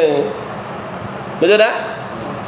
Apa yang berlaku kalau seseorang tu membuat suatu pekerjaan dengan keadaan dibuat tu sambil dia lalai, sambil dia lupa, apa jadi? Apa jadi, ibu? Kacau bila tonggang terbalik, terlungkup haup lah jadinya. Dan jika makhluk ini turut ada sebab Tuhan ada, seperti gerak cincin dan turut gerak jari misalnya, nescaya makhluk ini tidak jadi ada, kerana makhluk ini tak terima pada akal. Tak terima pada akal nak turut ada Allah Ta'ala, kerana asal makhluk ini tiada. Maka macam mana nak turut ada? Yang ni macam mana nak mengikut ada Allah? Faham baik-baik. Yang ni yang elat tadi. Kalau kita kata begini, ada kita ni kerana ada Allah, itu contohnya elat tadi tu. Adanya alam kerana ada Allah, adanya saya kerana ada Allah, adanya kalian kerana ada Allah. Itu namanya ilat tadi tu. Bukan kehendak, itu namanya ilat, dikarenakan. Maksud kerana ni, adanya kita ni kerana adanya Allah. Ataupun kita buat ayat begini, adanya kita ni mengikut adanya Allah. Kan bergerak cincin kerana bergerak jari. Kan kita tengok cincin ni mengikut gerak jari, betul tak? Bergerak cincin kerana mengikut gerak jari. Jari mula bergerak, cincin pun mulalah bergerak. Faham tak? Kalau jari tak bergerak, cincin tak bergerak, betul tak? Jadi kalau kita kata ada kita kerana ada Allah, ni tadi bergerak cincin kerana bergerak jari. Ada kita kerana ada Allah. Maksudnya ada kita ni mengikut ada Allah. Bila adanya Allah, sedia kala lagi. Betul tak? Adanya Allah bila? Sedia kala lagi. Tidak ada permulaan. Ada kita bila? Baru ada kita dah. Macam mana kita nak mengaku ada kita kerana ada Allah, padahal Allah dah sedia ada dulu, kita kemudian. Maksudnya tak sah. Tak sah nak mengatakan ada kita mengikut ada Allah. Faham tak? Kalau ada kita kerana mengikut ada Allah, maknanya kalau Allah sedia kala, kita pun mesti sediakan. Faham tak? Sebab mengikut kan. Faham tak ni? Belasang kan? Kau faham tak? Aku suara dah tak ni. Kau tak faham menjawab faham, mam. Kalau tak faham pun kau cakap faham ya. Sebab kalau kata kerana ada kita ni kerana ada Allah, maksudnya ada kita ni mengikut ada Allah. Allah ada sedia kala, maka kita pun sedia kala lah kena ada. Sebab mengikut ada Allah. Tiba-tiba hakikatnya lain pula dah. Hakikatnya Allah ada sedia kala, kita kemudian baru ada. Baru semalam dah Abu lahir. Macam mana nak kata mengikut ada Allah? Faham tak? Kau faham tak? Faham? Ya lah kau. Terlelap.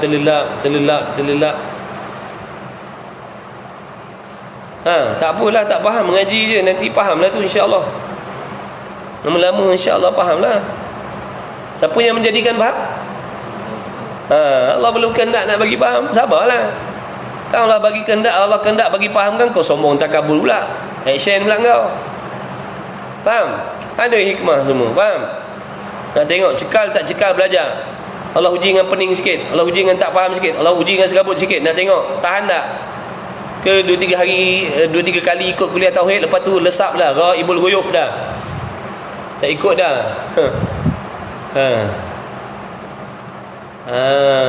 Jadi yang betulnya ada makhluk ditentukan oleh Allah, ataupun ada makhluk dikehendaki oleh Allah, bukan kerana ada Allah. Allah ada. Meskipun Allah ada, kalau Allah tak kehendak, kalau Allah tak menentukan saya hidup, saya takkan hidup. Walaupun Allah tu ada. Walaupun Allah tu ada, kalau Allah tak kehendak kalian ni wujud, kalian takkan wujud. Meskipun Allah tu ada, faham tak?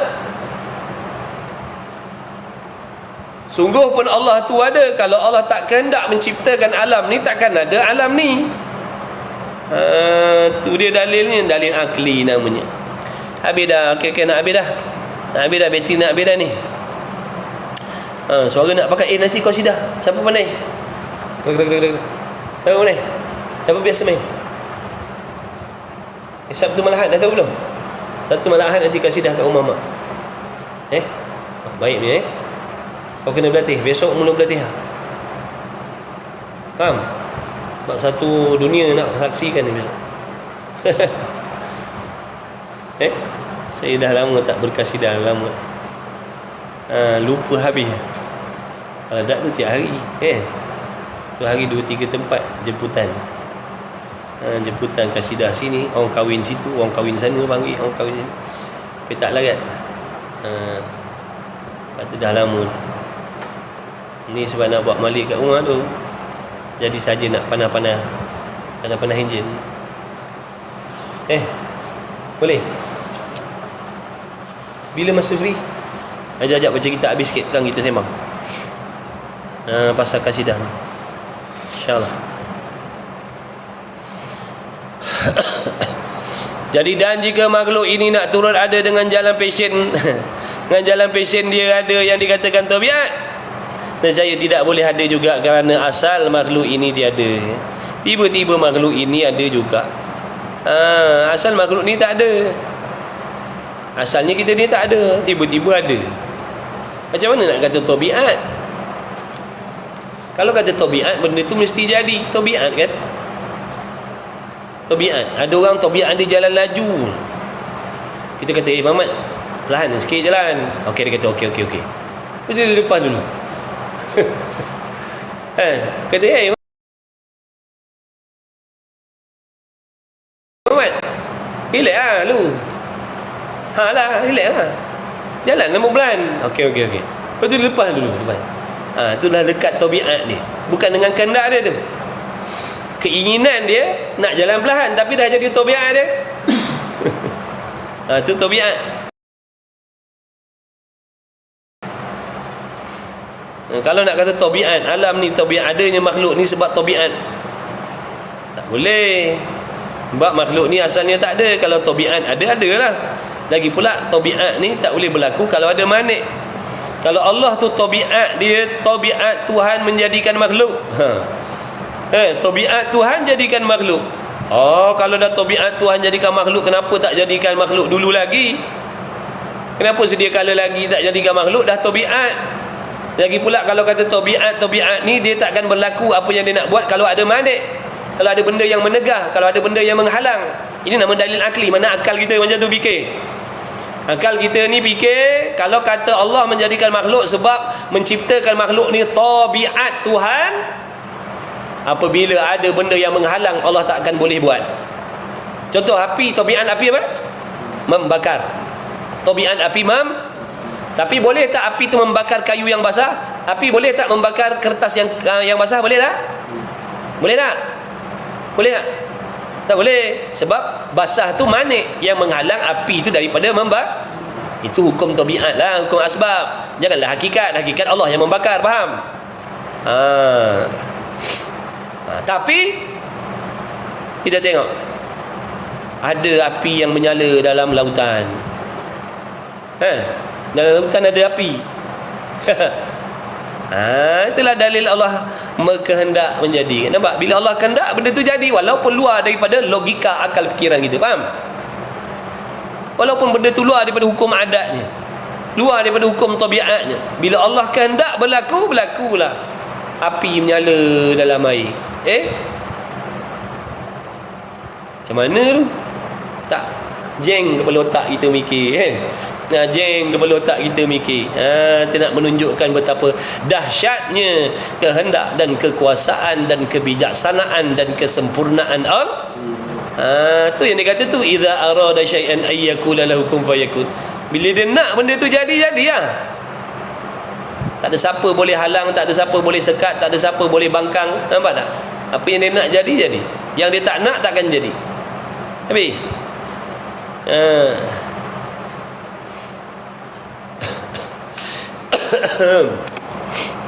Ya Karim.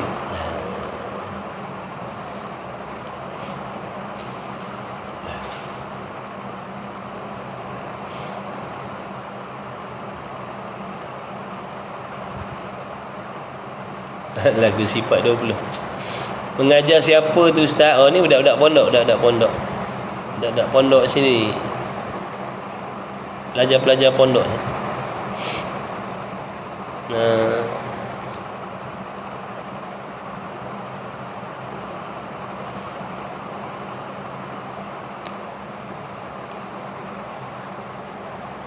Tabiat manusia boleh hilang tak? Dalam kitab penawar kata boleh, dengan syarat dia bersungguh-sungguh berusaha. Contoh orang yang tabiat minum arak, dia boleh berhenti. Dia boleh berhenti dengan kesungguhan yang benar-benar, hati yang betul-betul cekal. pergantungan pada Allah yang sungguh-sungguh, insya-Allah dia boleh meninggalkan tabiat yang tak elok tu. Patut nampak garang malam sikit. Adalah.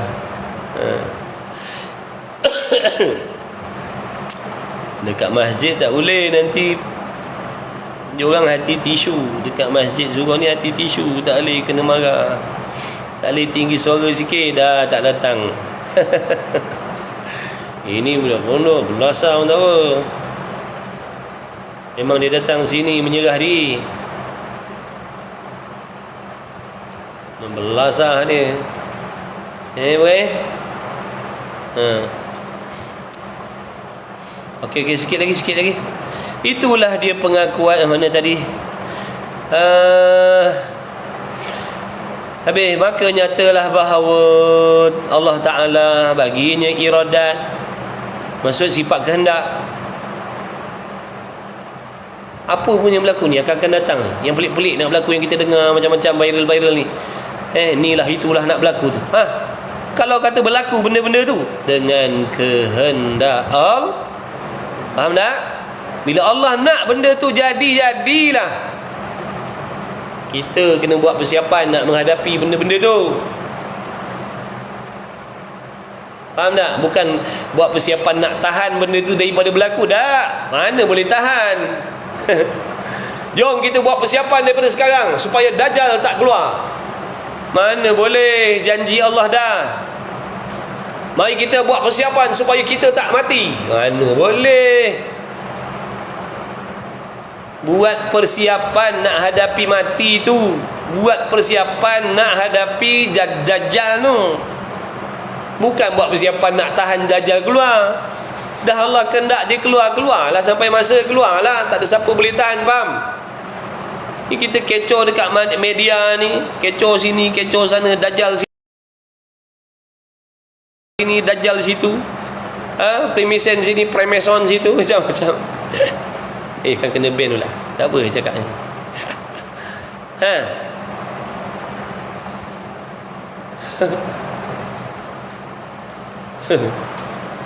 Kena buat persiapan lah. Betul tak? Kan macam-macam kan isu kan. Orang kecoh ni lah, itulah, Imam Mahdi lah, inilah. Memanglah benda tu Allah janji lambat cepat jadi ya. Siapa boleh tahan? Masalahnya sekarang ni kita kecoh tapi tak bertindak. Kecoh tak berusaha mendekatkan diri kepada Allah. Seronok aja. Seronok aja dengan kelalaian kita. Tak ada perubahan pun. Yang tak mengaji tetap tak nak mengaji. Yang tak kenal Allah buat tak peduli, tak nak belajar mengenal Allah pun. Tapi kecoh, Dajjal nak keluar, ini nak keluar, itu nak keluar, itu nak berlaku, itu nak berlaku. Apa persiapan? Meskipun benda tu tak berlaku, kita ni akan mati dulu. Kita ni akan mati dulu. Apa persiapan? Kecoh Dajjal, kita tak buat persiapan. Dajjal tak keluar lagi, kita mati dah. Nak jawab macam mana? Oh ya Allah, minta maaf lah. Ingat dulu taruh cadang bila Dajjal keluar baru nak pergi mengaji. Rupa-rupanya Dajjal tak keluar, saya dah mati dah. Ya Allah, ampunkanlah. Banyak cantik muka kita, kena belasah lagi adalah nanti.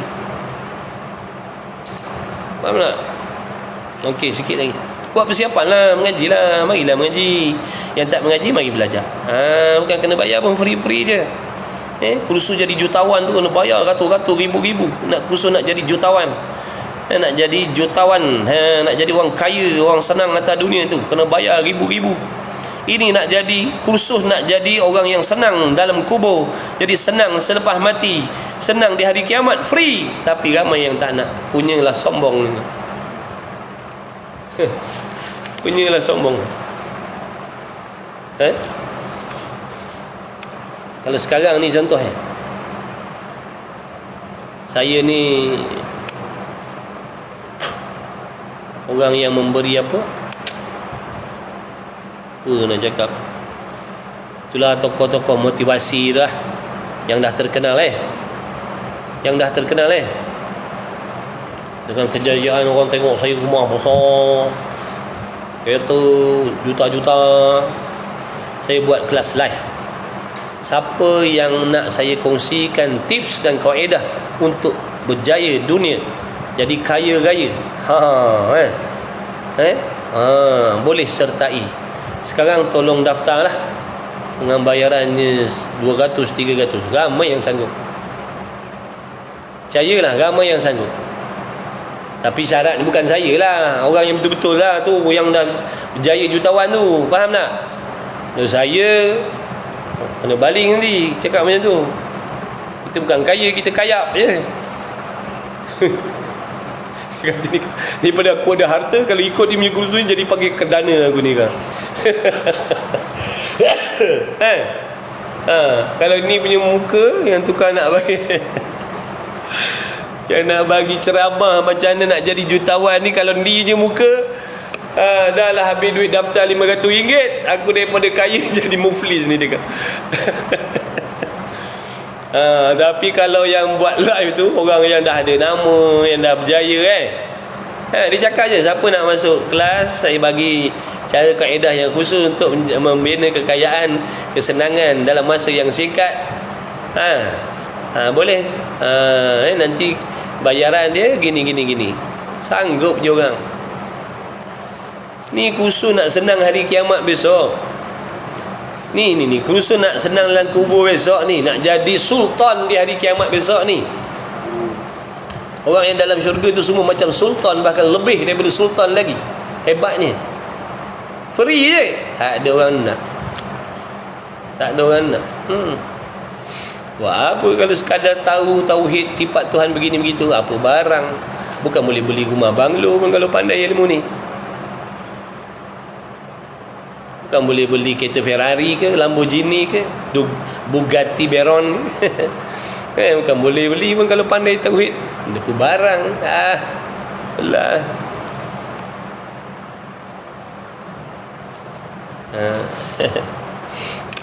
Rezeki, rezeki lah siapa-siapa yang Allah nak, rezeki mereka lah tu. Allah Maha Kuasa memberi petunjuk, Allah Maha Kuasa menyesatkan siapa-siapa yang dia nak. Baik. Mana tadi? Tiba-tiba makhluk ini habis. Maka nyatalah bahawa ada baginya Allah iradat, tidak tergagah dan tidak pula lalai dan tidak pula lupa dan tidak ilat dan tidak tabiat. Itulah dia pengakuan yang sebenar yang membetuli ia Allah, yang membetuli ia pengakuan dengan pengakuan Allah di dalam Al-Quran. Wa ma tasyauna illa wa ma tasyauna illa ayyasha Allahu rabbul alamin. Artinya, dan tidaklah menghendaki kamu melainkan bahawa menghendaki oleh Allah dan menentunya Allah, ianya Allah Tuhan sekalian alam. Maka nyatalah pada ayat itu bahawasanya Allah Subhanahu Wa Taala bersifat ia, yakni wajib bersifat ia, mesti bersifat ia dengan masyiah. Ialah masyiah juga dikatakan iradah, maknanya sama. Masyiah tu maknanya kehendak Allah juga. Iradat tu maknanya kehendak Allah juga. Iradat pun makna kehendak Allah. Masyiah pun maknanya kehendak Allah. Boleh? Apa kau bergaduh ni, Bu? Apa main tolak-tolak ni?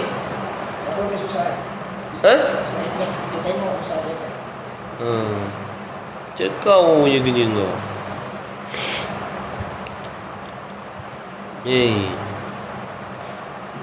Wallahu a'lam. Habis dah. Jadilah. Mudah-mudahan Allah beri manfaat, mudah-mudahan Allah terima majlis ilmu kita yang tak sempurna ni. Mudah-mudahan dapat perhatian daripada Allah, perhatian yang baik. Mudah-mudahan dapat pandangan rahmat daripada Allah. Mudah-mudahan kita semua yang hadir diampuni dosa oleh Allah. Itulah juga anak bini kita, ibu bapa kita yang ada, yang dah pergi semuanya. Kawan-kawan kita yang tadi ada ni dah tak ada, yang singgah sekejap, yang baru singgah, yang baru jumpa, yang dah lama jumpa, yang dah meluat menyampah nengok muka saya, semuanya lah moga diampunkan oleh Allah, diluahkan rezeki, diberi kesihatan, keafiatan, diberi kebahagiaan dunia dan akhirat, diluahkan rezeki rohani dan jasmani. Mudah-mudahan Allah Ta'ala matikan kita dengan kematian yang husnul khatimah. Mudah-mudahan Allah jadikan kita orang yang mengenal Allah sebelum kita mati. Mudah-mudahan Allah jadikan kita orang yang mengenal Allah sebelum kita dipanggil oleh Allah Subhanahu wa taala.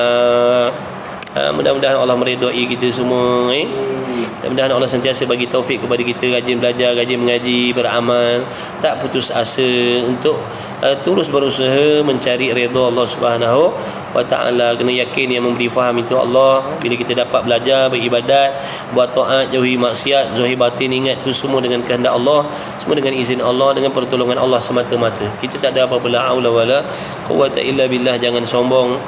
Jangan sombong dengan orang lain, jangan dengki, jangan balas dengki dengan dengki, jangan balas mengumpat dengan mengumpat, jangan berdendam. Jangan biar orang berdendam dengan kita. Jangan kita berdendam dengan orang. Nak selamat tak akhirat besok? Nak selamat tak? Nak mudah tak? Jangan balas kejahatan dengan kejahat. Jangan. Kalau kita balas kejahatan dengan kejahatan, 2 kali 5 sama je. Dua-dua jahat. Dua-dua jahat. Cuba ajak nafsu kita, cuba didik hati kita, cuba. Jangan putus asa. Boleh. Kena set dalam kepala otak kita, dengan izin Allah, dengan kekuasaan Allah, aku boleh jadi orang yang soleh. Aku boleh jadi orang solehah. Aku boleh memiliki hati yang baik dengan izin Allah, dengan pertolongan Allah. Tak mustahil.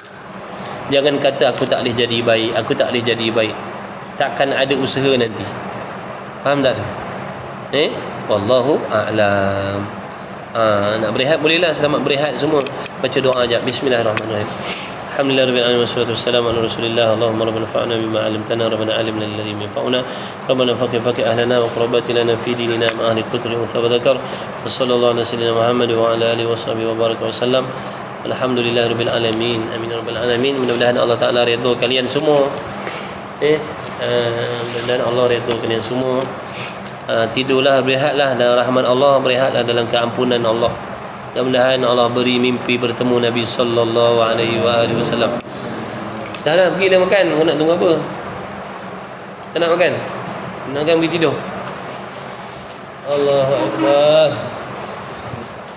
Pian, tolong picit kaki saya sekejap, 5 minit boleh? Boleh?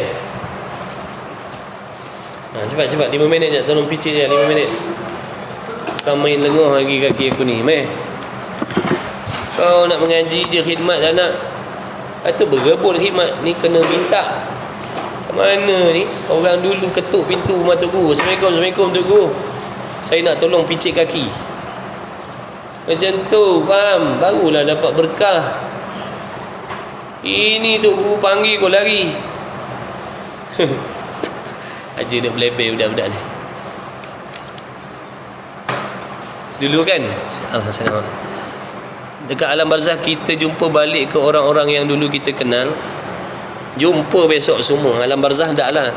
Roh-roh kita akan jumpa yang baik-baik.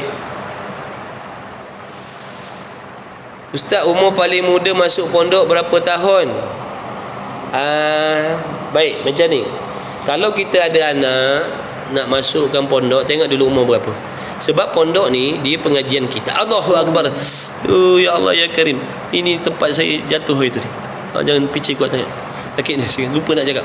Kalau kita masuk, kalau anak kita umur kata 8 tahun, 9 tahun, itu sesuai masukkan tahfiz dulu. Biar dia menghafal Quran dulu. Sebab budak yang umur macam tu, hatinya tengah bersih, akalnya tengah bersih, memang sesuai untuk menghafal Quran. Sebab dalam pondok ni dia dah nak mula belajar hukum hakam. Dia nak mula belajar hukum hakam. Jadi dia nak kena akal yang dah matang sikit. Jadi masukkan tahfiz dulu, biar dia hafal Quran. Kalau nak masukkan tahfiz lah, dalam umur yang macam tu, masukkan tahfiz dulu biar dia hafal Quran 4, 5, 6 tahun, biar dia betul-betul kejap mantap Quran, ambil syahadah dan sebagainya. Lepas tu baru sulam dengan pondok pula.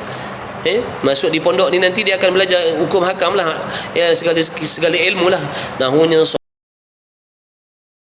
Arabnya, yang fardu ainnya, fardu kifayahnya, hadisnya, mustalah hadisnya, tafsirnya, usul tafsirnya, dan macam-macam lagi lah. Jadi pada waktu umur dia dah 16 tahun, 17 tahun tu, 16 tahun dia dah matang. Maknanya umur dia 14 tahun, 15 tahun tu dah matang dah. Dia dah boleh nak ambil apa yang perlu. Dia dah tahu apa nak buat kat pondok. Sebab sistem pondok ni dia berdikari. Pondok ni dia berdikari. Siapa cepat dia dapat, siapa rajin dia dapat. Tu pondok. Tu pondok. Kalau tahfiz ni dia memang menghafal je. Itu cadangan saya lah. Macam tu terbaik. Macam tu baik. Macam tu baik. Masuk Ayi. Assalamualaikum. Assalamualaikum Ayi. Waalaikumsalam. Saya bosakan suruh tak dengar yang suruh. Mana tu? Mana?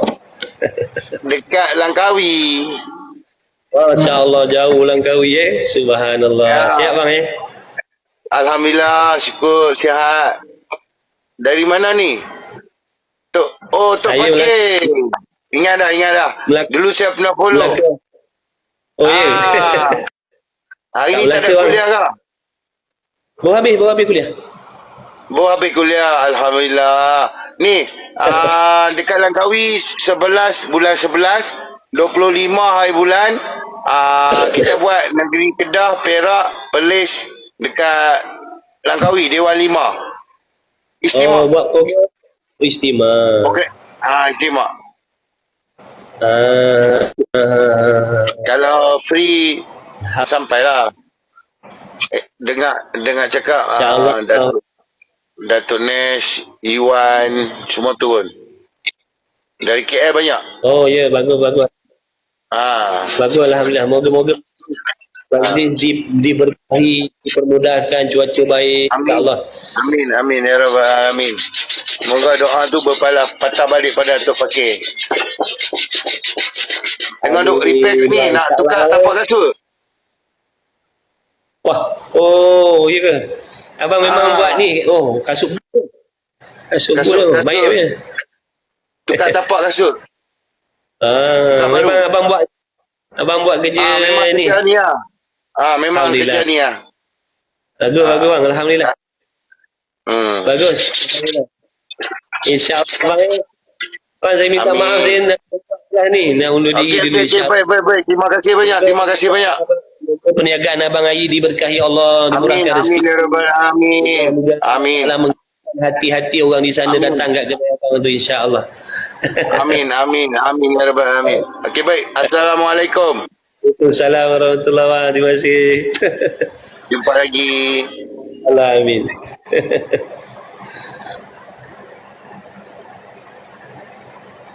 Macam mana cara ni nak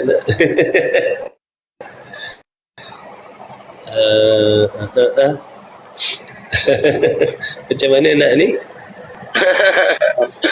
Dia tanya kita, macam mana nak keluar? Macam mana nak keluar bang? Saya tak pandai bang. Sama. Sekejap kita tengok. Sekejap kita tengok. Ya Karim ya Allah. Ya Karim. Boleh tak kawan-kawan, macam mana nak buat ni kawan-kawan? Pakai masih di dalam talian. Tolong. Macam mana ni, kita tak pandai lah benda-benda ni. Diorang ni pandai lah diorang ni. Dah masuk tak boleh nak keluar ni. Tak ada pintu. Marah insing mata kaji semarilam.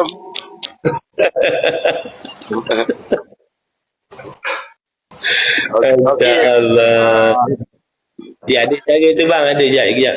Hari tu saya dah terlupa lah. Itulah, kadang-kadang tak ingat tau. Try tak boleh. Try tekan pangkah. Pangkah mana? Pangkah dekat mic. Sekejap Interaksi kot. Bukan. Sekejap. Ini mic. Dia ada cara dia itu, saya dah lupa lah. Itulah jarang sembang macam ni. Tak apalah. Sekejap, kita mesh bang.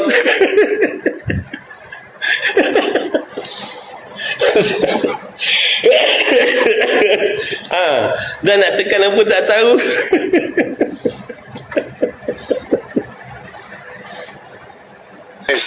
Ah. Abang, Ustaz. Ya, ya. Ustaz, dia sebelum nak lekat gam, dia kena gosok dulu, Ustaz. Oh. Dia bagi kasar dulu. Baru kita lekat gam, baru dia lekat kuat lah. Kalau kita tak gosok, terus kita lekat gam, dia jadi mudah lekang. Mudah lekang, bahaya nanti sepak bola tapak tu pergi kat muka orang, bang. Bahaya. Betul. Tapi lepas kita gam, kita jahit tepi dia. Abang dah berapa lama bang buat kerja tu?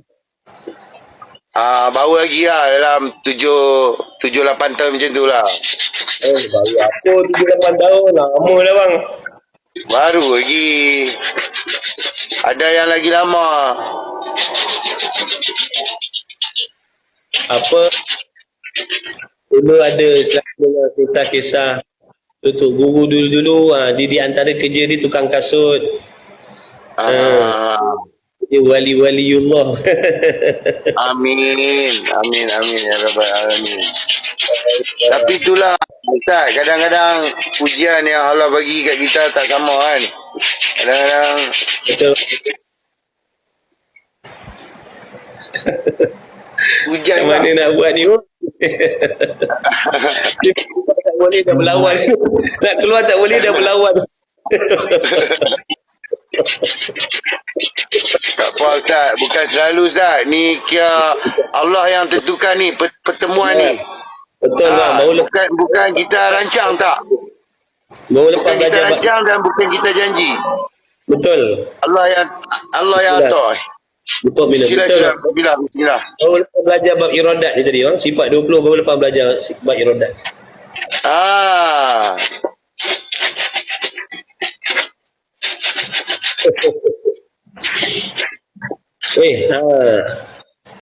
Okey. Allah sambil tu inilah sambil ni nak cari ni mana dia punya button nak berhenti ni. ARS Sambil Mat, masuk. Terima kasih Mat. Masuk Mat. Ni kita sedang live dengan Ustaz Tok Pakir dari Melaka. Dari mana tadi? Geng. Tanya geng.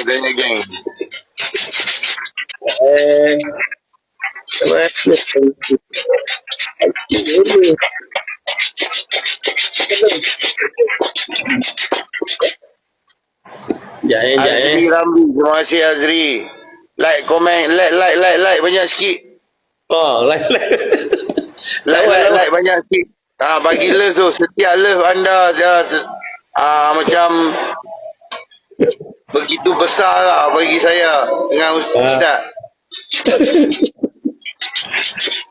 Abang buka kedai berapa bang? Ni overtime lah. Saya buka pukul 11 sampai pukul 6. Ni nak pakai esok pagi, terpaksa kena overtime lah, buat kerja sendiri kan. Abang malam sampai pukul 5 pagi.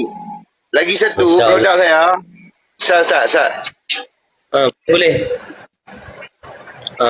Sabar sekejap ni, saya tengah fikir macam mana nak keluar ni. Macam mana nak keluar. Tekan button kalau kan, dekat Langkawi dia ada Pulau Singa kan. Nah ni. Apa tu? Raja Rimba. Apa barang tu? Raja Rimba. Yang ni kalau macam kat rumah kena spare lah. Kadang-kadang kemalangan kita tak tahu apa nak jadi kan. Kena pisau, kena air panas. Dia macam minyak angin lah. Abang jual ke? Untuk jual. Siap pun 80. Raja Rimba. Dia minyak panas ke apa? Dia daripada apa tu? Gamat ke apa? Tak. Dia tak panas. Dia boleh pakai semayang. Dan dia tak boleh langkah. Sebab yang ni dah rukiah dah. Cara penggunaan dia first time kena 3 kali. Hari ni, esok, lusa. Macam tu. So, lepas tu baca Fatihah. Fatihah sekali. Allah 3 kali. Selawat Nabi 7 kali. Lagi banyak selawat, lagi bagus. Macam tu. Contohnya macam ni lah. Kita baca auzubillahi minasyaitonirrajim. Kalau tak kena ustaz ajar Bismillahirrahmanirrahim. Alhamdulillahirabbil alamin. Arrahmanirrahim.